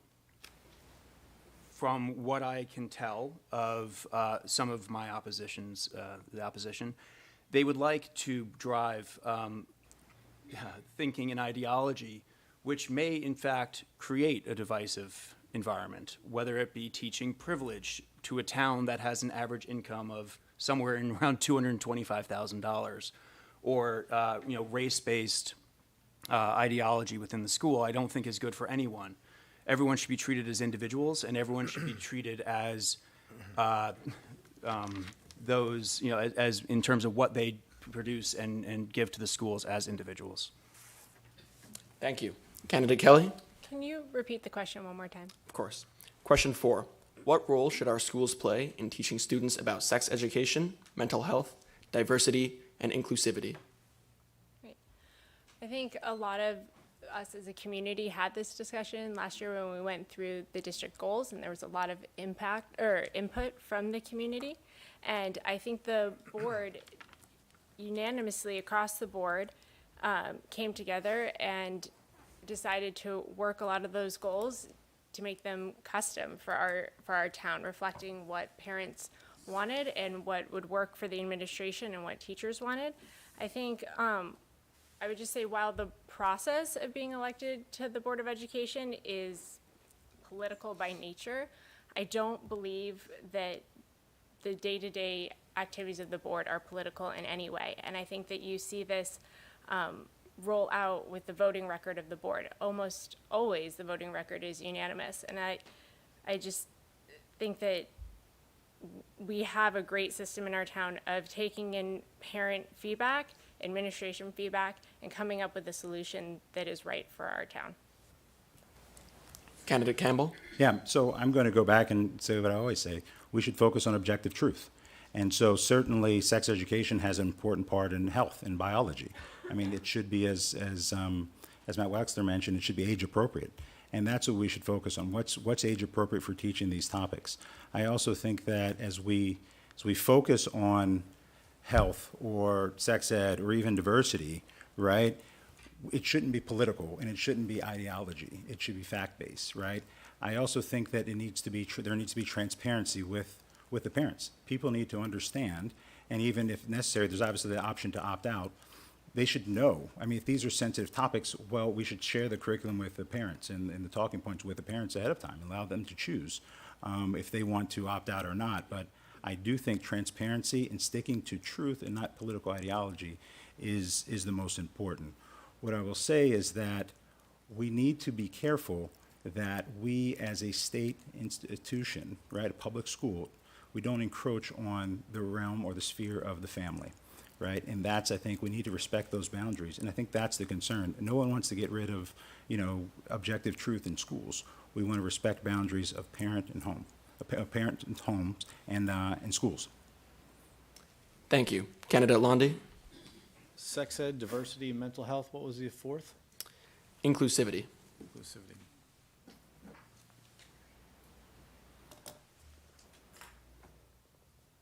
Absolutely, these issues should be discussed in the schools, and I think I went to a session at SACS, I think a week or two ago, where they talked about sort of what they were doing on the health side. They had teachers there. You could ask questions. I think you could get further information about the curriculum.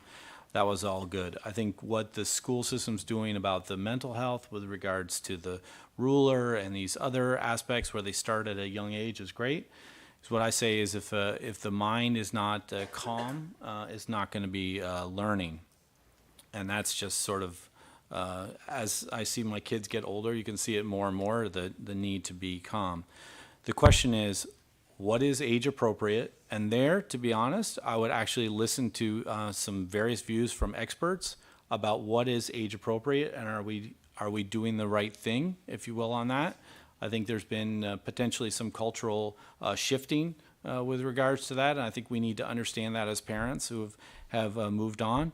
And the diversity issue is a really challenging one because I view diversity now as starting to be defined as a whole bunch of other things rather than what I think traditionally diversity has been viewed on. So I would just caution the board and others not to define diversity so broadly that it actually has no meaning, because diversity is important to really understand some differences. Thank you. Candidate Connolly Nussbaum? Thank you. I believe that the school absolutely has a role in teaching these very vital topics and in many cases life skills. Mental health is vital to everyone sitting in this room tonight. If our mental health is not being looked after, how do we participate with one another as a community? And that goes all the way down into our school buildings. How do we teach our kids the tools to identify a mental health issue or challenge, seek out the proper help that they need, and then get back to the business of learning? Kids can't learn if they're dysregulated. That is just a fact. Now, when it comes to sex ed, I attended the same talk that Giacomo attended, or Candidate Londy, sorry. And no problem. And in that presentation, we were told the days that the 5th grade would learn about puberty. You could keep your child home if you don't agree with what's being taught. The transparency is there. Our teachers and admin are doing age-appropriate work around all of these issues. And I'm excited about it because we're doing very important work as a community. So I just want to assuage any fears. Nothing inappropriate is being taught. And I think as a community, we need to continue to trust one another in the process of public education. Thank you. Thank you. Candidate Hayes? Yeah, these are hugely important issues that should be covered in the New Canaan Public Schools. They are covered in the New Canaan Public Schools, and the reasons they are, and I agree with many of the comments, mental health is critically important for kids. There have obviously been challenges over the years, which I'm sure many of you have read about. It's been a real focus on the Board of Ed and among the administration. We'll continue to focus on that.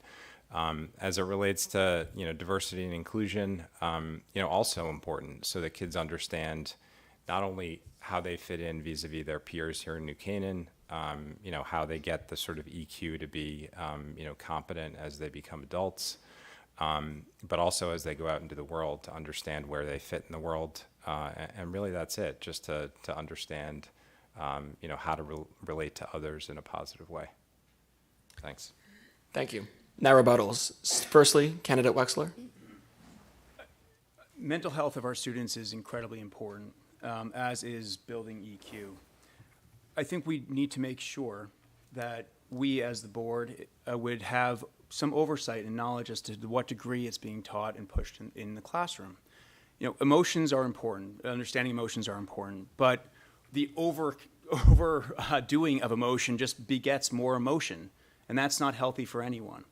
And so I think we just need to make sure and keep an eye on it to make sure that our students are still excelling and focusing on what they need to do versus their feelings. Thank you. Candidate Kelly. I think our community, I think parents deserve collaboration with the administration, and I think one way to do that is transparency. I don't think there can ever be enough transparency on these topics, and I agree. I attended the info session as well. They're great, and if parents have more questions, could maybe something we do, supply a lesson plan, all sorts of options that we can do for parents to make them feel like they're a part of it. And I agree in trusting our administration, but we also need to trust and verify. Thank you. Candidate Campbell.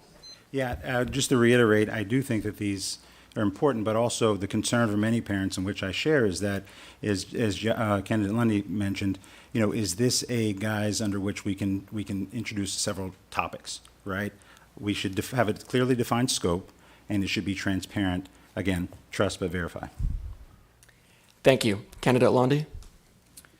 I think this is a touchy subject, and I think this is a great opportunity to sort of further educate parents and families about what's going on in modern society. That it could be very different than what you dealt with as a kid, and bring everybody along as the kids and the families. Thank you. Candidate Connolly Nussbaum. While these topics can be considered touchy, I think we need to remove that from it. We need to turn down the temperature on these topics. We're an incredibly gifted, talented, smart community. We can discuss hard things positively. I believe in New Canaan. Thank you. Thank you. Candidate Hayes. I agree with Lauren. No, I think we need to not fear these types of issues. We need to, deal with them head on and do it in such a way that is age appropriate. I think we're doing that in the public schools. I think the parents know what we're doing, and I think we're doing a pretty good job at it. Thank you. Question 5. Book bans in classrooms and libraries are making national news. Since individual parental preferences vary on this topic, should any single group of parents override choices made by professional educators in classrooms and school libraries in New Canaan? And if so, why?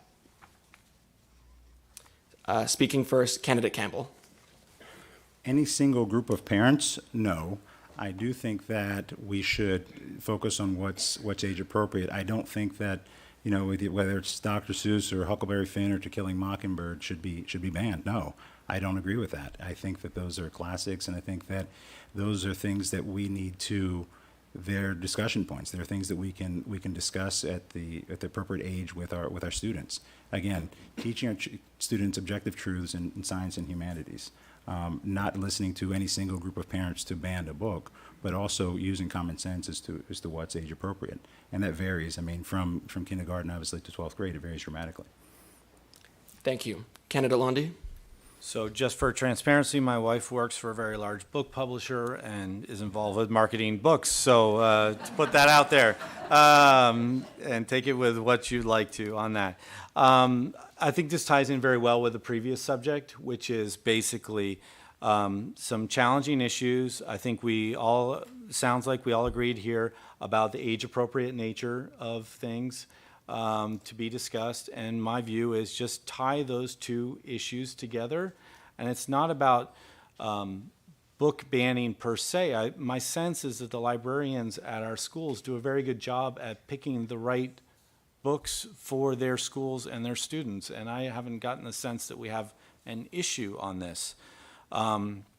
With regards to individual people or whatever, pulling books out of libraries, no. I think, libraries are by definition very expansive, and people should find their home in the library. If you're talking about sort of explicit content that's not appropriate for a particular age group, I think the librarian hopefully has good guidance from the Board of Ed or their supervisor to make sure we're picking the right books. But I don't see this as an issue in New Canaan. I certainly hope it's not. Thank you. Candidate Nussbaum? Thanks. I have to agree with Candidate Lundy.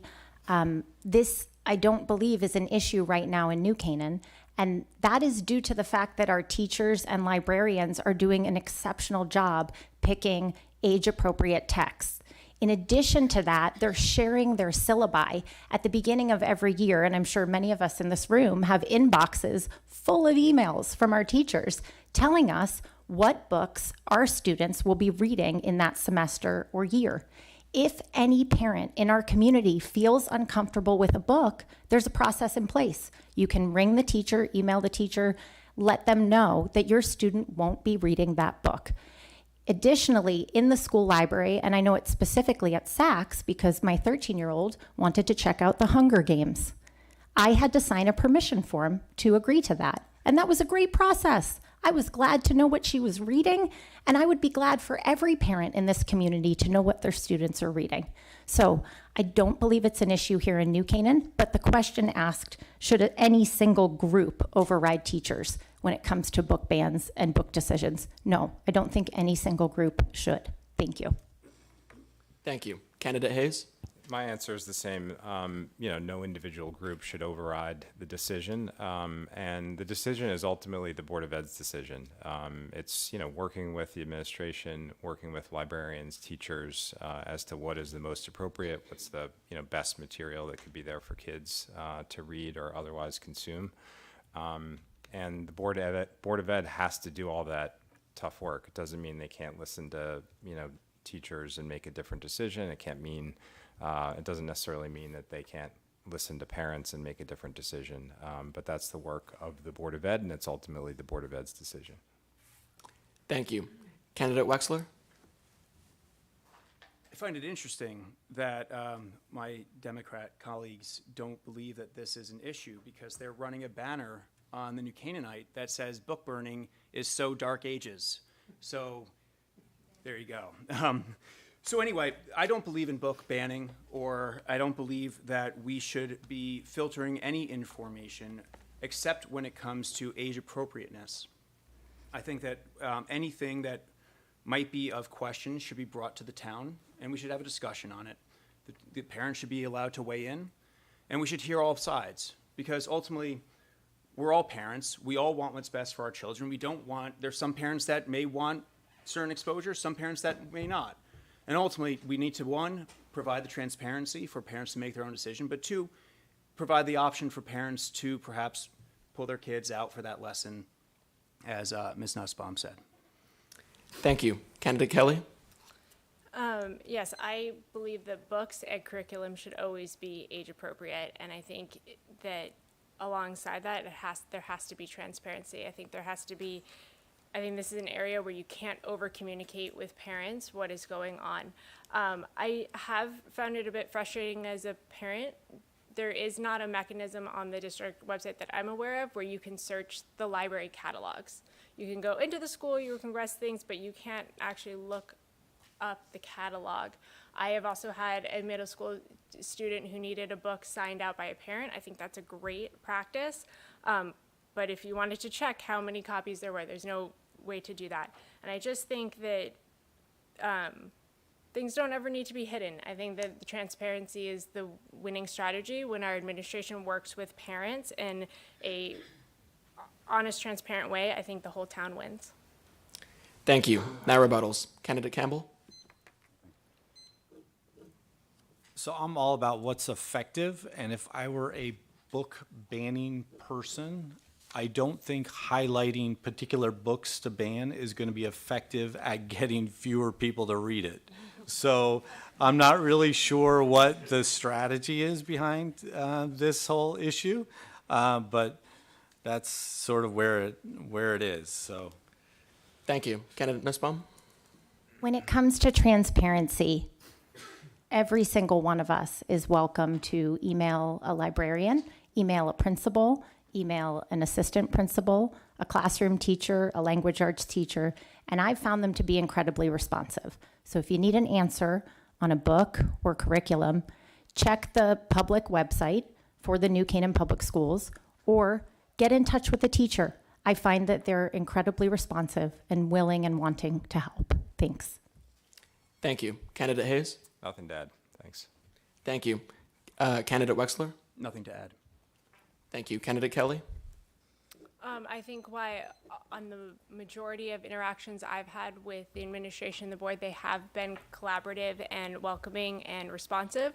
That has not always been the case. And I believe that that is one of the primary roles as a board member, is that when a parent has a tough conversation or doesn't feel like they're being heard from the administration, that they feel like they have a board member that they can reach out to and can advocate on their behalf.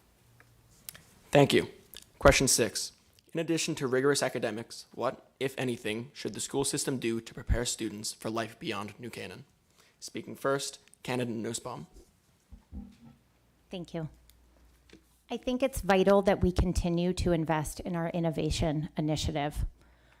Our superintendent, Dr. Lutzy, said at a recent Board of Ed meeting, 2/3 of the jobs that our students will graduate into don't exist yet. They don't have a name. We don't know what they will be. So I think it's vital that in addition to rigorous academics, we continue to invest in our remarkable and forward-leading innovation initiative. Thank you. Thank you. Candidate Hayes?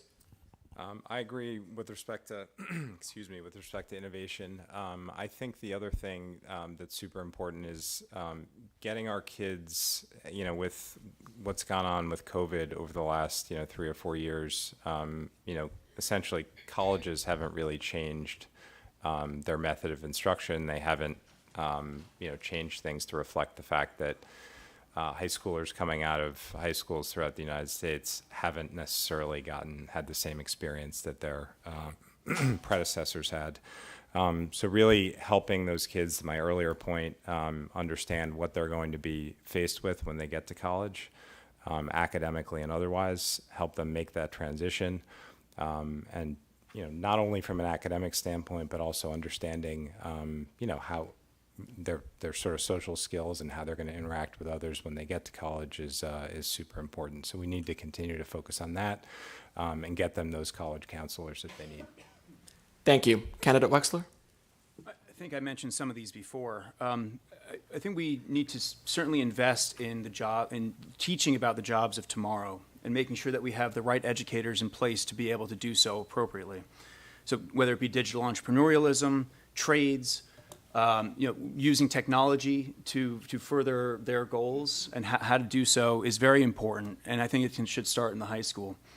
Beyond that, ensuring that we are the school does a fantastic job with its special education program, and the school does a fantastic job with its gifted and AP programs. I think making sure that our, it's called our average student, our middle of the road student, is still receiving the type of focus and push that they need in order to fulfill what they're promised, right? That fulfill what's best for themselves. And so making sure that they're not, left behind as we focus, we put our efforts elsewhere. Thank you. Candidate Kelly? I think when we look at prioritizing academics and what our graduate looks like and what they're prepared for, I think one of the most important things we can do is really invest in our K-3 phonics learning. We know that those phonics skills in those first few years greatly impact our high school students and their ability to perform and to enter those AP classes and to excel. And I think that I would love to continue to see focus and resources put at the Achievement Academy and the Literary Academy. I think that is incredibly innovative and a great resource to our town.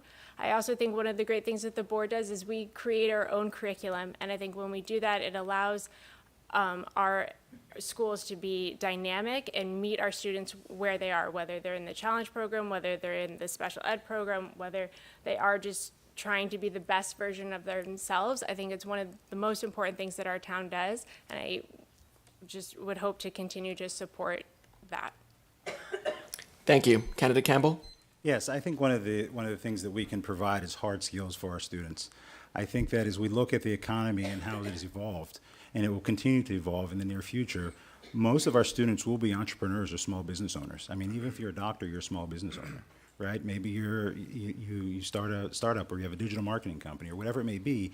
It may not be directly related to business, but yet you're expected to know and to understand the language of business, which I refer to accounting as the language of business. I think we should prepare our students better to have those hard skills, right? Is there a basic accounting program or basic sort of literacy, financial literacy program, and to help them to manage their business? Maybe it's start off with a babysitting business, or maybe it's an online business that they have, something to give them the hard skills to succeed going forward. I think also another thing that we're deficient in, quite frankly, is our civics education. Our students are required one semester of civics education in order to graduate, yet many of them don't really understand how the U.S. government works, or how our local governments work. And so I think more focus on that will allow them to succeed and to understand and to make more of an impact in society. Thank you. Candidate Londy? I feel for these kids graduating from New Canaan. They have a great experience, but they're up against a ton of people with very similar experiences.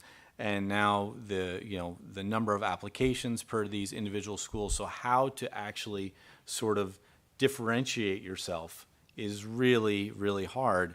And I think we should be thinking about that. How do we make our students from New Canaan have a little special something that's different from other towns? And people are just going to compare us with the Darien or other similar towns around the country. So I think one thing would be public speaking, critical thinking. How are we open to receiving new ideas and pivoting with that? Potentially return of the old school home ec. How do you actually make a meal? Can you make a meal? Can you actually manage what you're soon going to have your own household? Can you fix a tire? These sort of basic life skills. Are we teaching those skills so when kids leave the house and they have to do it on their own, they can actually survive in that setup without calling home or calling a plumber for a large fee? Thank you. Now rebuttals. Firstly, Candidate Nussbaum? Thanks. I'll just say that there are some awesome electives offered at the high school that do teach some of these life skills. So we do have those available. Thank you. Thank you. Candidate Hayes? Yeah, I was going to say, we do have auto shop and we have culinary arts too. But one of the things we're working on is Portrait of the Graduate at the Board of Ed. Some community members, actually a large number of community members, have been part of that. And that's really a focus throughout the New Canaan Public Schools on a number of different things. Just a couple are, courage and curiosity, to make sure that our graduates have that really embedded in them. And when they go out into the world, they, espouse those areas. Thank you. Candidate Wexler? As colleges continue to change their admissions requirements, it's becoming more challenging for New Canaan, who once would send about 20 kids or so to Ivy League schools, to do so, and again another 50 to top tier schools. Which is why our motto is distraction-free schools. It's making sure that the schools are focused solely on developing our children through academics, athletics, and arts, so that they can be that much better. That's that little special sauce, because we're not going to be distracted by other educational. Thank you. Candidate Kelly? I would just add that I think that one of the best things the administration can do is bring the parents into the learning and graduate experience. I think if we help parents feel that they're part of their students' educational journey and the entire family is invested in meeting the child where they are and helping them build a supporting roadblock to successful graduation, it's one of the best ways that you can bring the best out of the child, when the parents and the administration and the student are all working on the same team together. Thank you. Candidate Campbell? Thank you. Candidate Londy? I think academics are a given when you're going to these big institutions, and I think it's really how do you make these kids unique in their own way, and that's something we got to help them with. Thank you. The candidates may now present their closing statements, starting with candidate Hayes. So I'd love to continue to represent the town on the Board of Ed for the next 4 years, as I've been doing for the past 8. I've loved working with my fellow Board of Ed members, the broader community, working with the administration, and the outstanding teachers that we have in our schools. I think we can continue to do the excellent work that we have been doing and continue to improve in a bunch of different ways, some of which I've mentioned tonight. So I'm hoping that you'll vote for me November 7th. Thank you. Thank you. Candidate Wexler? New Canaan is truly a special place, and its schools are no different. I'm running for school board to keep our schools focused on providing best-in-state academics, championship athletics, Broadway-worthy arts, combined with the support systems for all children to thrive. I don't believe that our youngest learners should have the weight of divisive topics, and I think our schools should be free from political influence and social ideology. Mostly, I believe that parents should have a large say in the children's education and the values that it espouses. I'd like to give your children the opportunity and give them the environment to pursue their passion and to find what drives them to excel. I hope if you agree with me, I hope you'll vote for me. Thank you. Thank you. Candidate Kelly? I would just say, I just want to make it clear that there's a difference between row A and row B in the selection. We're not the same, and on November 7th, you are making a choice. I will work hard to put New Canaan children first. I want our schools to remain free of political distractions and focused on academic excellence. Excellent schools require active stewardship. Committed community leaders are needed to plan, guide, and protect New Canaan Public Schools' tradition of exceptionalism. I will invest in phonics supports for our K-3 children, advocate for a dedicated SRO in every school, maintain merit-based hiring, and support innovative curriculums, ensuring our high school students are equipped to enter an increasingly competitive world. I want our schools to remain the brightest example of public education in the country and in Connecticut. Please vote for me. Thank you. Candidate Campbell? Yes, I'd like to take this time to address some of the racially charged attacks against me on the Democrat social media. Their comments suggest that I'm just a prop. I'm not a serious candidate. They've likened me to a black puppet, a character who is mind controlled by white puppet masters. They've claimed that I've subjugated myself to my white running mates as if I'm intellectually inferior. Diversity to them is people that look different but think the same. If you agree, you'll be included. Otherwise, anything goes, even racist comments. Their public words may be flattering, but they're false prophets of diversity and inclusion, and by their fruits you shall know them. To those of you that really care about diversity, if you really want to make a difference, if you really want to change the world, start at home. Don't let others use your good intentions and exploit them in order to push their agenda and their ideology on your kids. Your role as parents is the most important. I will work hard to make sure your kids have the best schools, but you have to work hard to make sure they're good people. Don't outsource your most sacred responsibility to those with ulterior motives. Vote row B. Thank you. Candidate Londi? Thank you for a good debate and excellent questions. What a vote for me for the New Canaan Board of Ed is, what is it a vote for? It's for a nonpartisan focus on addressing critical issues in front of our students, our families, and our school district. It's every child in New Canaan will be welcome and encouraged to come to our public schools where they'll excel like no other place. It's continuous and steady progress on improving both our in-class learning and physical infrastructure. It's learning from and exchanging ideas with best-in-class school districts, no matter where those school districts may be located. It's recruiting and retaining the best classroom teachers and staff. In short, you like me want a great school district to be even greater. I hope you'll consider using one of your 4 votes for me. For those voting for only one party, be it Democrats or Republicans, you can still vote for all of them and vote for me. You can find me on line C. I'm at the bottom, but I'll keep you on top. Thank you. Candidate Nussbaum? Thank you. Thank you, League of Women Voters. Thank you, student volunteers. Thank you, Channel 79, and thank you, New Canaan. Congrats to my fellow candidates on a successful debate. When this election ends, those of us sitting at this table will no longer be candidates. I hope we will no longer be opponents. We will be New Canaanites, we'll be fellow parents, and 4 of us up here will be Board of Education members. How the board spends its time will deeply impact our kids and our community.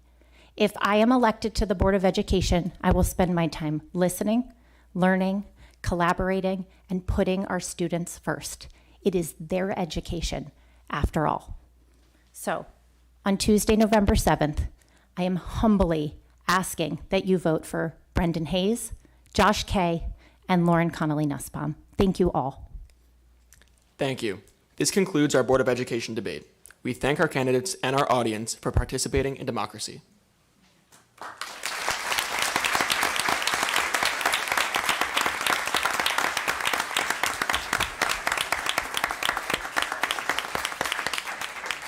Thank you very much for everyone in the audience, and thank you for our candidates for stepping forward and serving the public. It's very important. Local elections are where we all live, so please don't forget to vote on November 7th, and stay tuned for the pre-recorded Board of Education debate tonight, right as soon as we clear this room right here. So let's all be quiet. Hold on. Kai was going to take over. And how about a hand for our student moderators? I didn't have to do anything.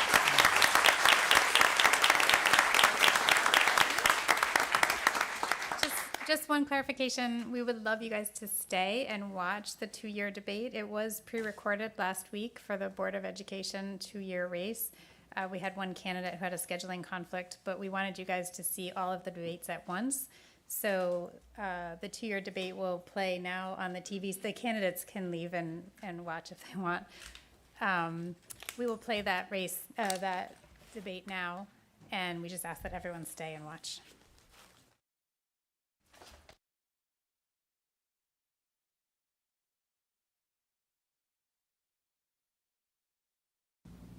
Welcome, everyone. My name is Laura Smits. I'm from the Connecticut League of Women Voters of Connecticut, and we are here today for the 2-year debate for the Board of Education.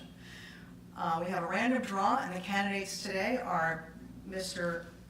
Hugo Alves and Mr. Josh Kay. From a random draw, Mr. Alves will go first, and he will have the first opening statement, which is a minute long. Good evening. First, I want to thank the League for putting this together and all the volunteers. I know that it's a lot of work and it's a lot of time, and I appreciate you guys and Josh also accommodating my schedule this time. I'm Hugo Alves. I'm running for re-election for the 2-year term for the Board of Education. My wife and I moved here in 2010. In that 13-year period, we've built 2 homes, had 3 kids. I've served for 4 years on the board of the New Canaan Museum and Historical Society and on their finance committee. And then the Board of Ed, I've also served on the Resources Committee, which is the money end of it. I'm a financial planner by trade, and I'm able to bring that experience to the Resources Committee and to the board. And we've developed really great roots here in this community. I thrive on meeting people and getting to know people, and I keep an open mind and appreciate all different walks of life and opinions, and I'm just working for the best possible school system for our kids. Thank you. Candidate Kay. Good evening. Thank you to the League of Women Voters, to Channel 79, to our volunteers, and to Hugo for joining us this evening. I am Josh Kay. I'm a lawyer. I'm the product of public schools myself, just down the road in Wilton, and I'm a dad. My wife Megan and I have 2 kids. Our son is in e-school in 2nd grade, and our daughter is in pre-K at New Canaan Community Preschool, and will be going to e-school next year. So we're going to have kids in the public schools here in New Canaan for the next 14 years. I'm running for the Board of Education to do the work so that our schools can stay strong and continue to prepare kids to go out into the world, a changing world, and succeed. To achieve that, we're going to need a Board of Education that's focused on the issues that actually matter for our schools and always puts kids first. We can't afford to indulge in political distractions. As a lawyer, I spent my career rolling up my sleeves and doing the hard work to understand complicated and nuanced issues. I know how to ask questions, listen to answers, and I pride myself on building consensus. Thank you. Okay, thank you. The first question will go to candidate Alves. School enrollment is expected to increase dramatically in the lower grades in coming years. How do you propose we prepare for this? So that's a great question. In fact, I brought that up 2 years ago at a board meeting when Darlene Pianka was reviewing all of our enrollment. I'd asked if any of that enrollment even considered the proposed affordable housing tenements that are kind of in the works at this time. And it hadn't. And the great news is people moving to our town is great for our real estate values. It's frankly great for our schools. It looks like we're going to get a more diverse group of folks coming from New York. Our property values are great. Everything, I think, is moving in the right direction. It looks like the enrollment, we'll be able to handle it for at least the next few years. I think the concern is really around what happens if and when these developments actually do occur. I often joke maybe we need to bring back center school, and I don't know that that's an option, but the board, Dr. Lutzy, we're well aware of it, we're on it, and we're going to continue to plan for it. Thank you. Candidate Kate. Thank you. So we are expecting an enrollment boom, and we're continuing to gather data on what we expect enrollment to be. So this is an issue we need to look at very carefully. And there are really two things we need to focus on. First is space, and ensuring that we have enough classroom space and building space to accommodate what our student population will be. And the second is that we ensure that our administration is empowered to hire and retain enough teachers so that our student-to-teacher ratio isn't adversely impacted. So obviously to do that, we need to have competitive pay and competitive benefits. But we also need to create an environment where teachers feel respected and supported and frankly want to work in our schools. So we need to continue investing in our teachers with additional trainings and certifications and mentoring and coaching so that teachers are continue to be able to hone their craft and want to work here. So this is an incredibly important issue and something that we're certainly going to need to focus on as we learn more about what enrollment in the coming years will be. Candidate Alves, any rebuttal? 30 seconds. No, I'm good. Thank you. Thank you, Mr. K. Mr. K. Candidate K. Do you have a rebuttal? No. Okay, moving on. This question will go to Candidate K. The Board of Education receives input and guidance from parents, professional educators, and administrators, and outside consultants. In the event of conflicting viewpoints, how would you prioritize these resources in your decision-making process? That's a really good question, and I think the answer depends on what we're talking about. I think all of the decisions the Board of Education makes should be informed by all of the relevant stakeholders. So obviously parents have important input, teachers and administrators have important voices as well. So if we're talking about the curriculum process, we have a really strong process for developing curriculum that I think takes into account the concerns of parents, the vision of the Board of Education, and also the experience of our professionals, our teachers and administrators. And they come together to create what I think is a really first-class curriculum. So I think taking into account as many stakeholders as possible, listening to those voices with an open mind, and trying to reach consensus is incredibly important. Thank you. Candidate Hall, same question to you. Yeah, no, it is a good question, one that's been on people's minds for the last couple of years that I've been in the board, and as I was running the last time, and it's been brought to my attention this time, is what's the involvement that parents specifically should have in the curriculum?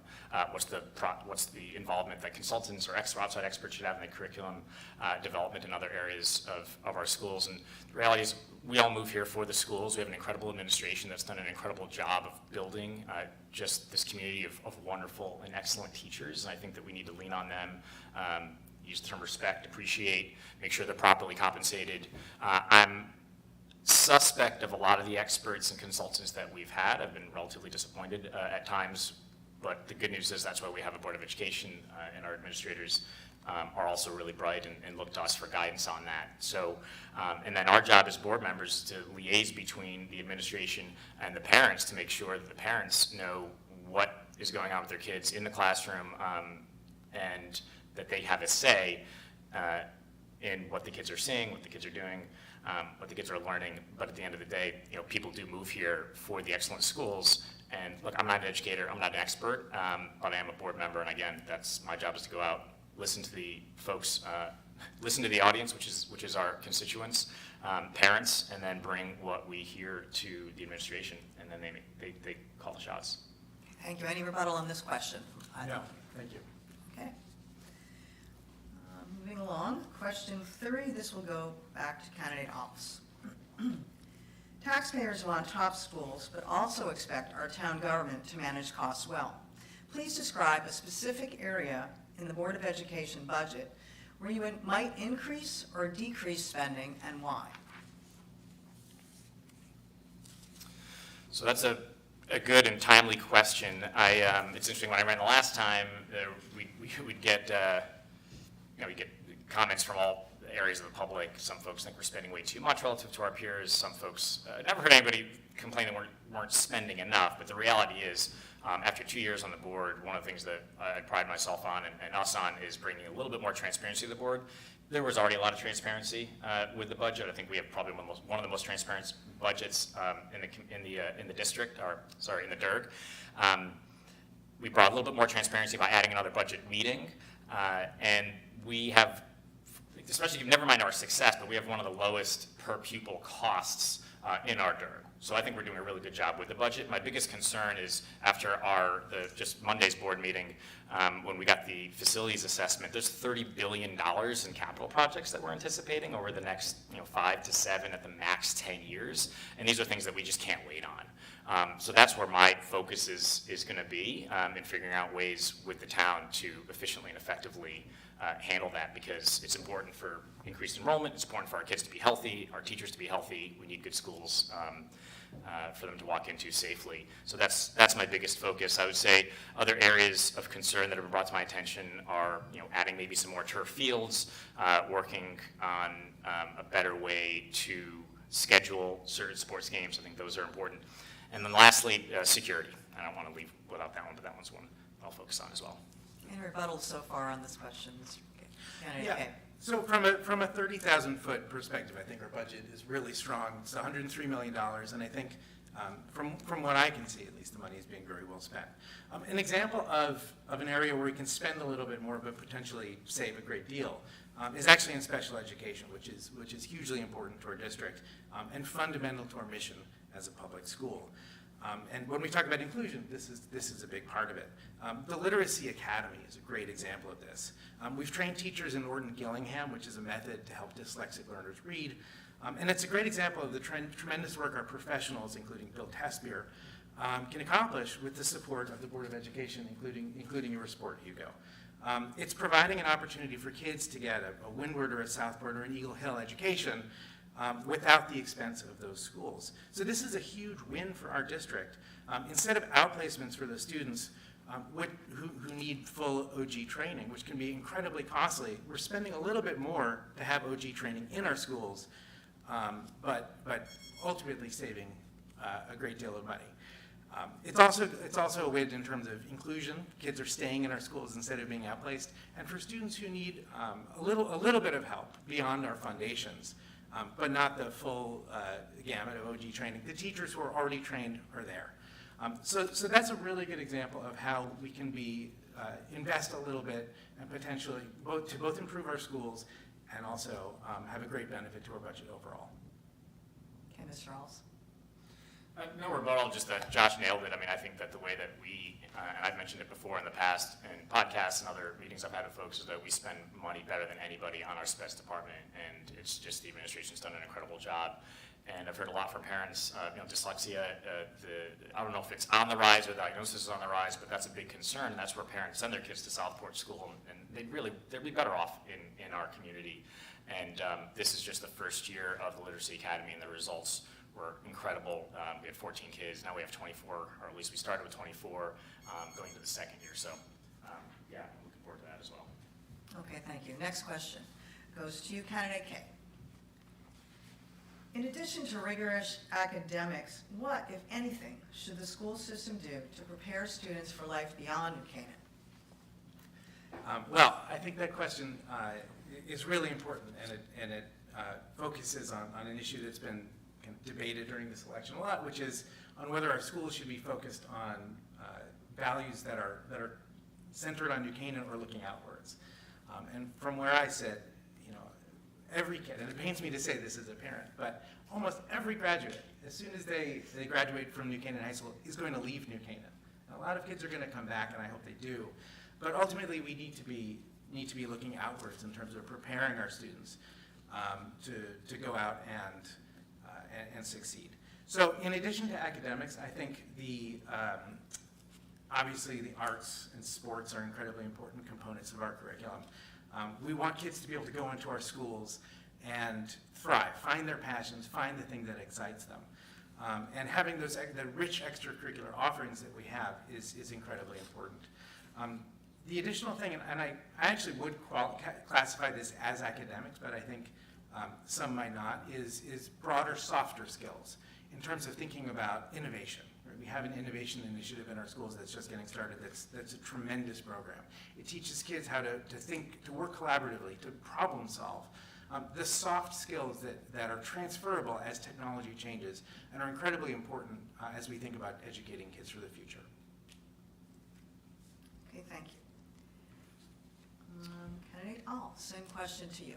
I mean, a lot of that I actually agree with as well. I think one of the things that I found most interesting and most entertaining during a board meeting was when they had this video snippets of our kids. I think it's a senior year, they get to have internships within the town, within like local businesses, within the town hall, and it's just awesome to watch. And I think we already do a pretty phenomenal job, which is why so many of our kids do end up so successful in college and then in the real world. Josh is right. The innovation committee, I was on a number of those meetings, and that's just getting ahead of basically everybody else, right? It was STEM, and now it's innovation. We've got the Dome. I think New Canaan continues to invest in our kids' future. I think we do spend a lot of time with the soft skills. I agree that that's incredibly important. I'm in sales, so that's like empathy is paramount. Asking good questions, understanding the people around you and the people you're talking to. One of the things that came up in my table at the portrait of a graduate, and it was actually from the two kids, and I was the only adult that suggested that financial literacy be like a top 7 attribute. And it's funny that the two kids, actually, one of them was in middle school at my table. That was something that he had commented on, which I was really happy to hear. It's funny, these kids they're hearing their parents talk, they're watching the news, and they know that this is something that's really important. So I think if we had to add that, and then I was at a meet and greet last night, and this isn't the first time I've heard it, but some more mature folks want shop to come back. So if we could bring back shop class, maybe that make a few people happy too. Mr. Kay, any rebuttal on this one? Yeah, I agree with pretty much everything Hugo said. I think financial literacy is a really interesting topic because that's one of the mandates that's come down from Hartford this year. And I fully support local control. I think New Canaan schools are great because of leadership in New Canaan and not because of mandates from Hartford. But as we think about, there's a requirement that there be a half credit of financial literacy that we are figuring out now how to put into the curriculum. So I think that presents a challenge because it could displace other curriculum, but we need to think through how to do it carefully. Mr. Alf, anything to add on this one? We're good. Okay. Thanks. Moving forward. All right, Mr. Alves. What, if any, topics do you feel are meant for the dinner table versus the classroom? Ooh, that's a good one. That's a good. I was waiting for that. That was a doozy that we were Josh and I were waiting for. All right, topics that are meant more for the dinner table. This is a tough one. I went to the parent health workshop the other day, and it was actually a lot more sparsely attended than I expected. But I kind of felt for the teacher that was giving the presentation because you could tell he was kind of guarded in his delivery of what was taught in health between K through 5th grade.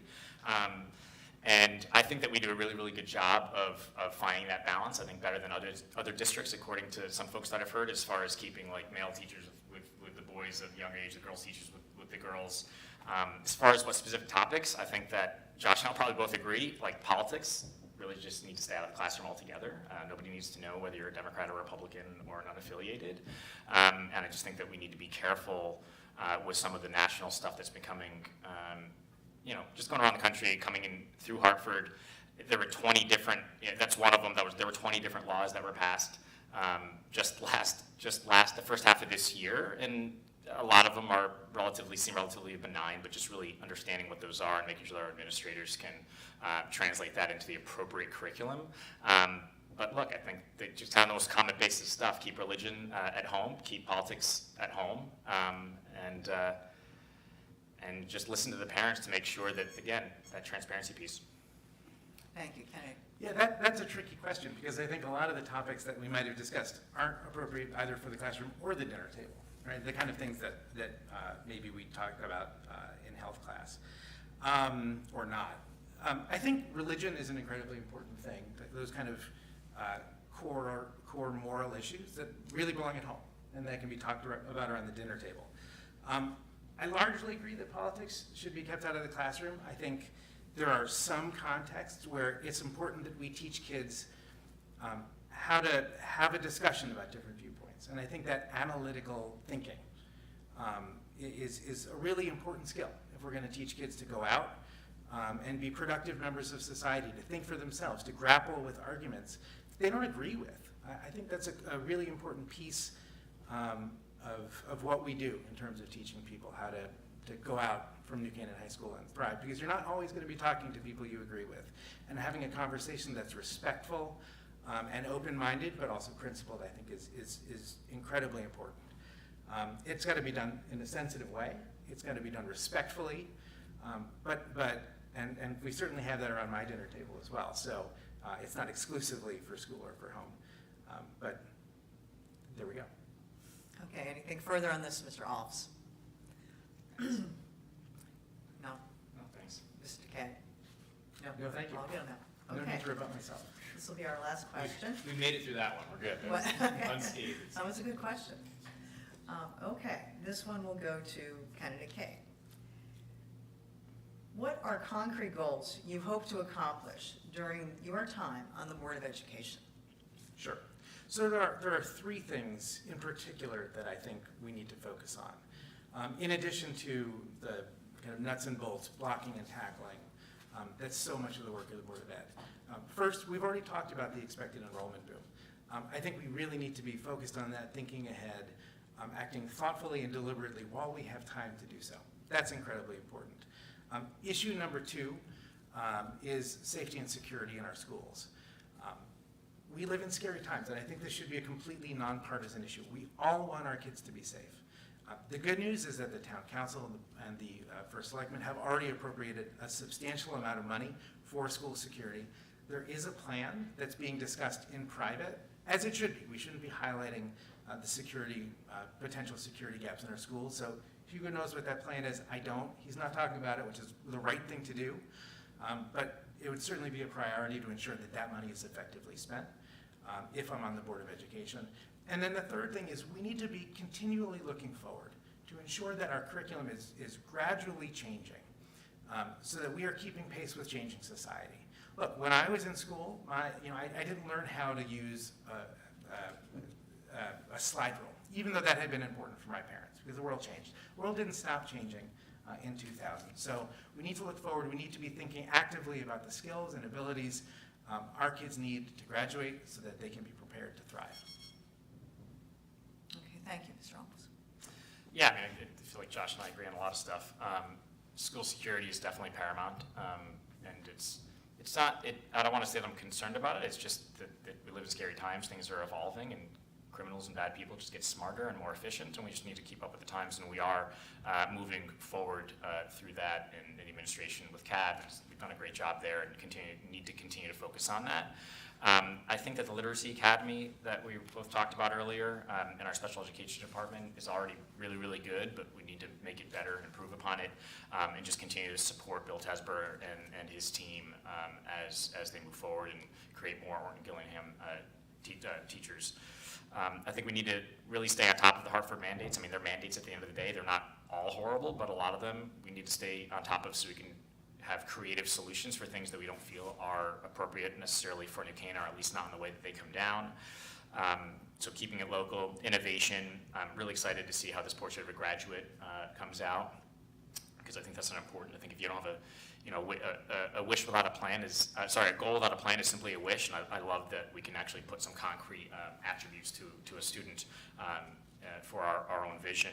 And then working with parents on field times, I think it's just been a lot of headaches, it seems, in the community for sports and field assignments and whether or not we have turf and if it rains. And as a coach of 3 daughters, I've, believe me, every single Saturday having to deal with the rain the last 6 weeks has been tough.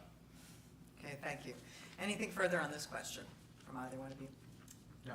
Okay, this is a very civilized debate. I'm very impressed. We will start our closing statements. Mr. Alves, you may go first. One minute. Does that mean we were boring? Should we have been more No, excited? it's very refreshing. Tip over the table. I know. Yeah, right.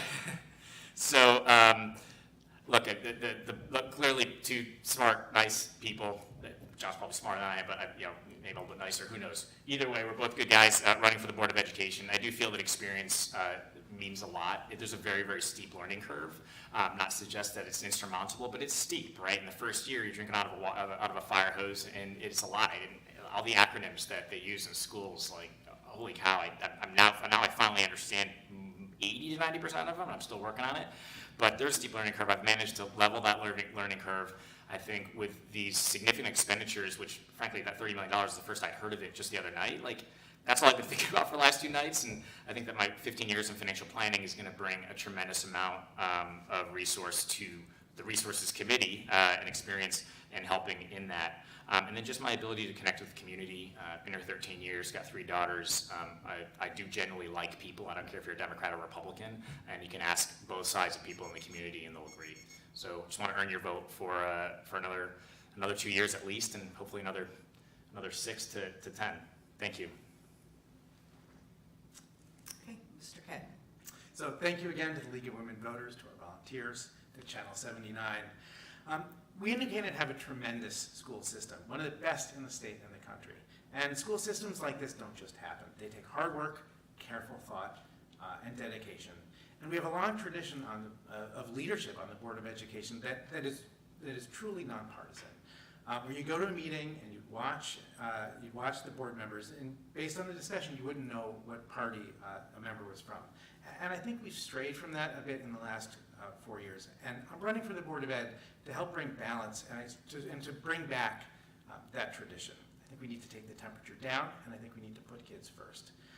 There are short, medium, and long-term issues that our schools are facing that I think we all agree on. And we've spoken about some of them tonight. So if with focus and dedication and calm, I think we can keep our schools excellent, and I hope I can earn your support.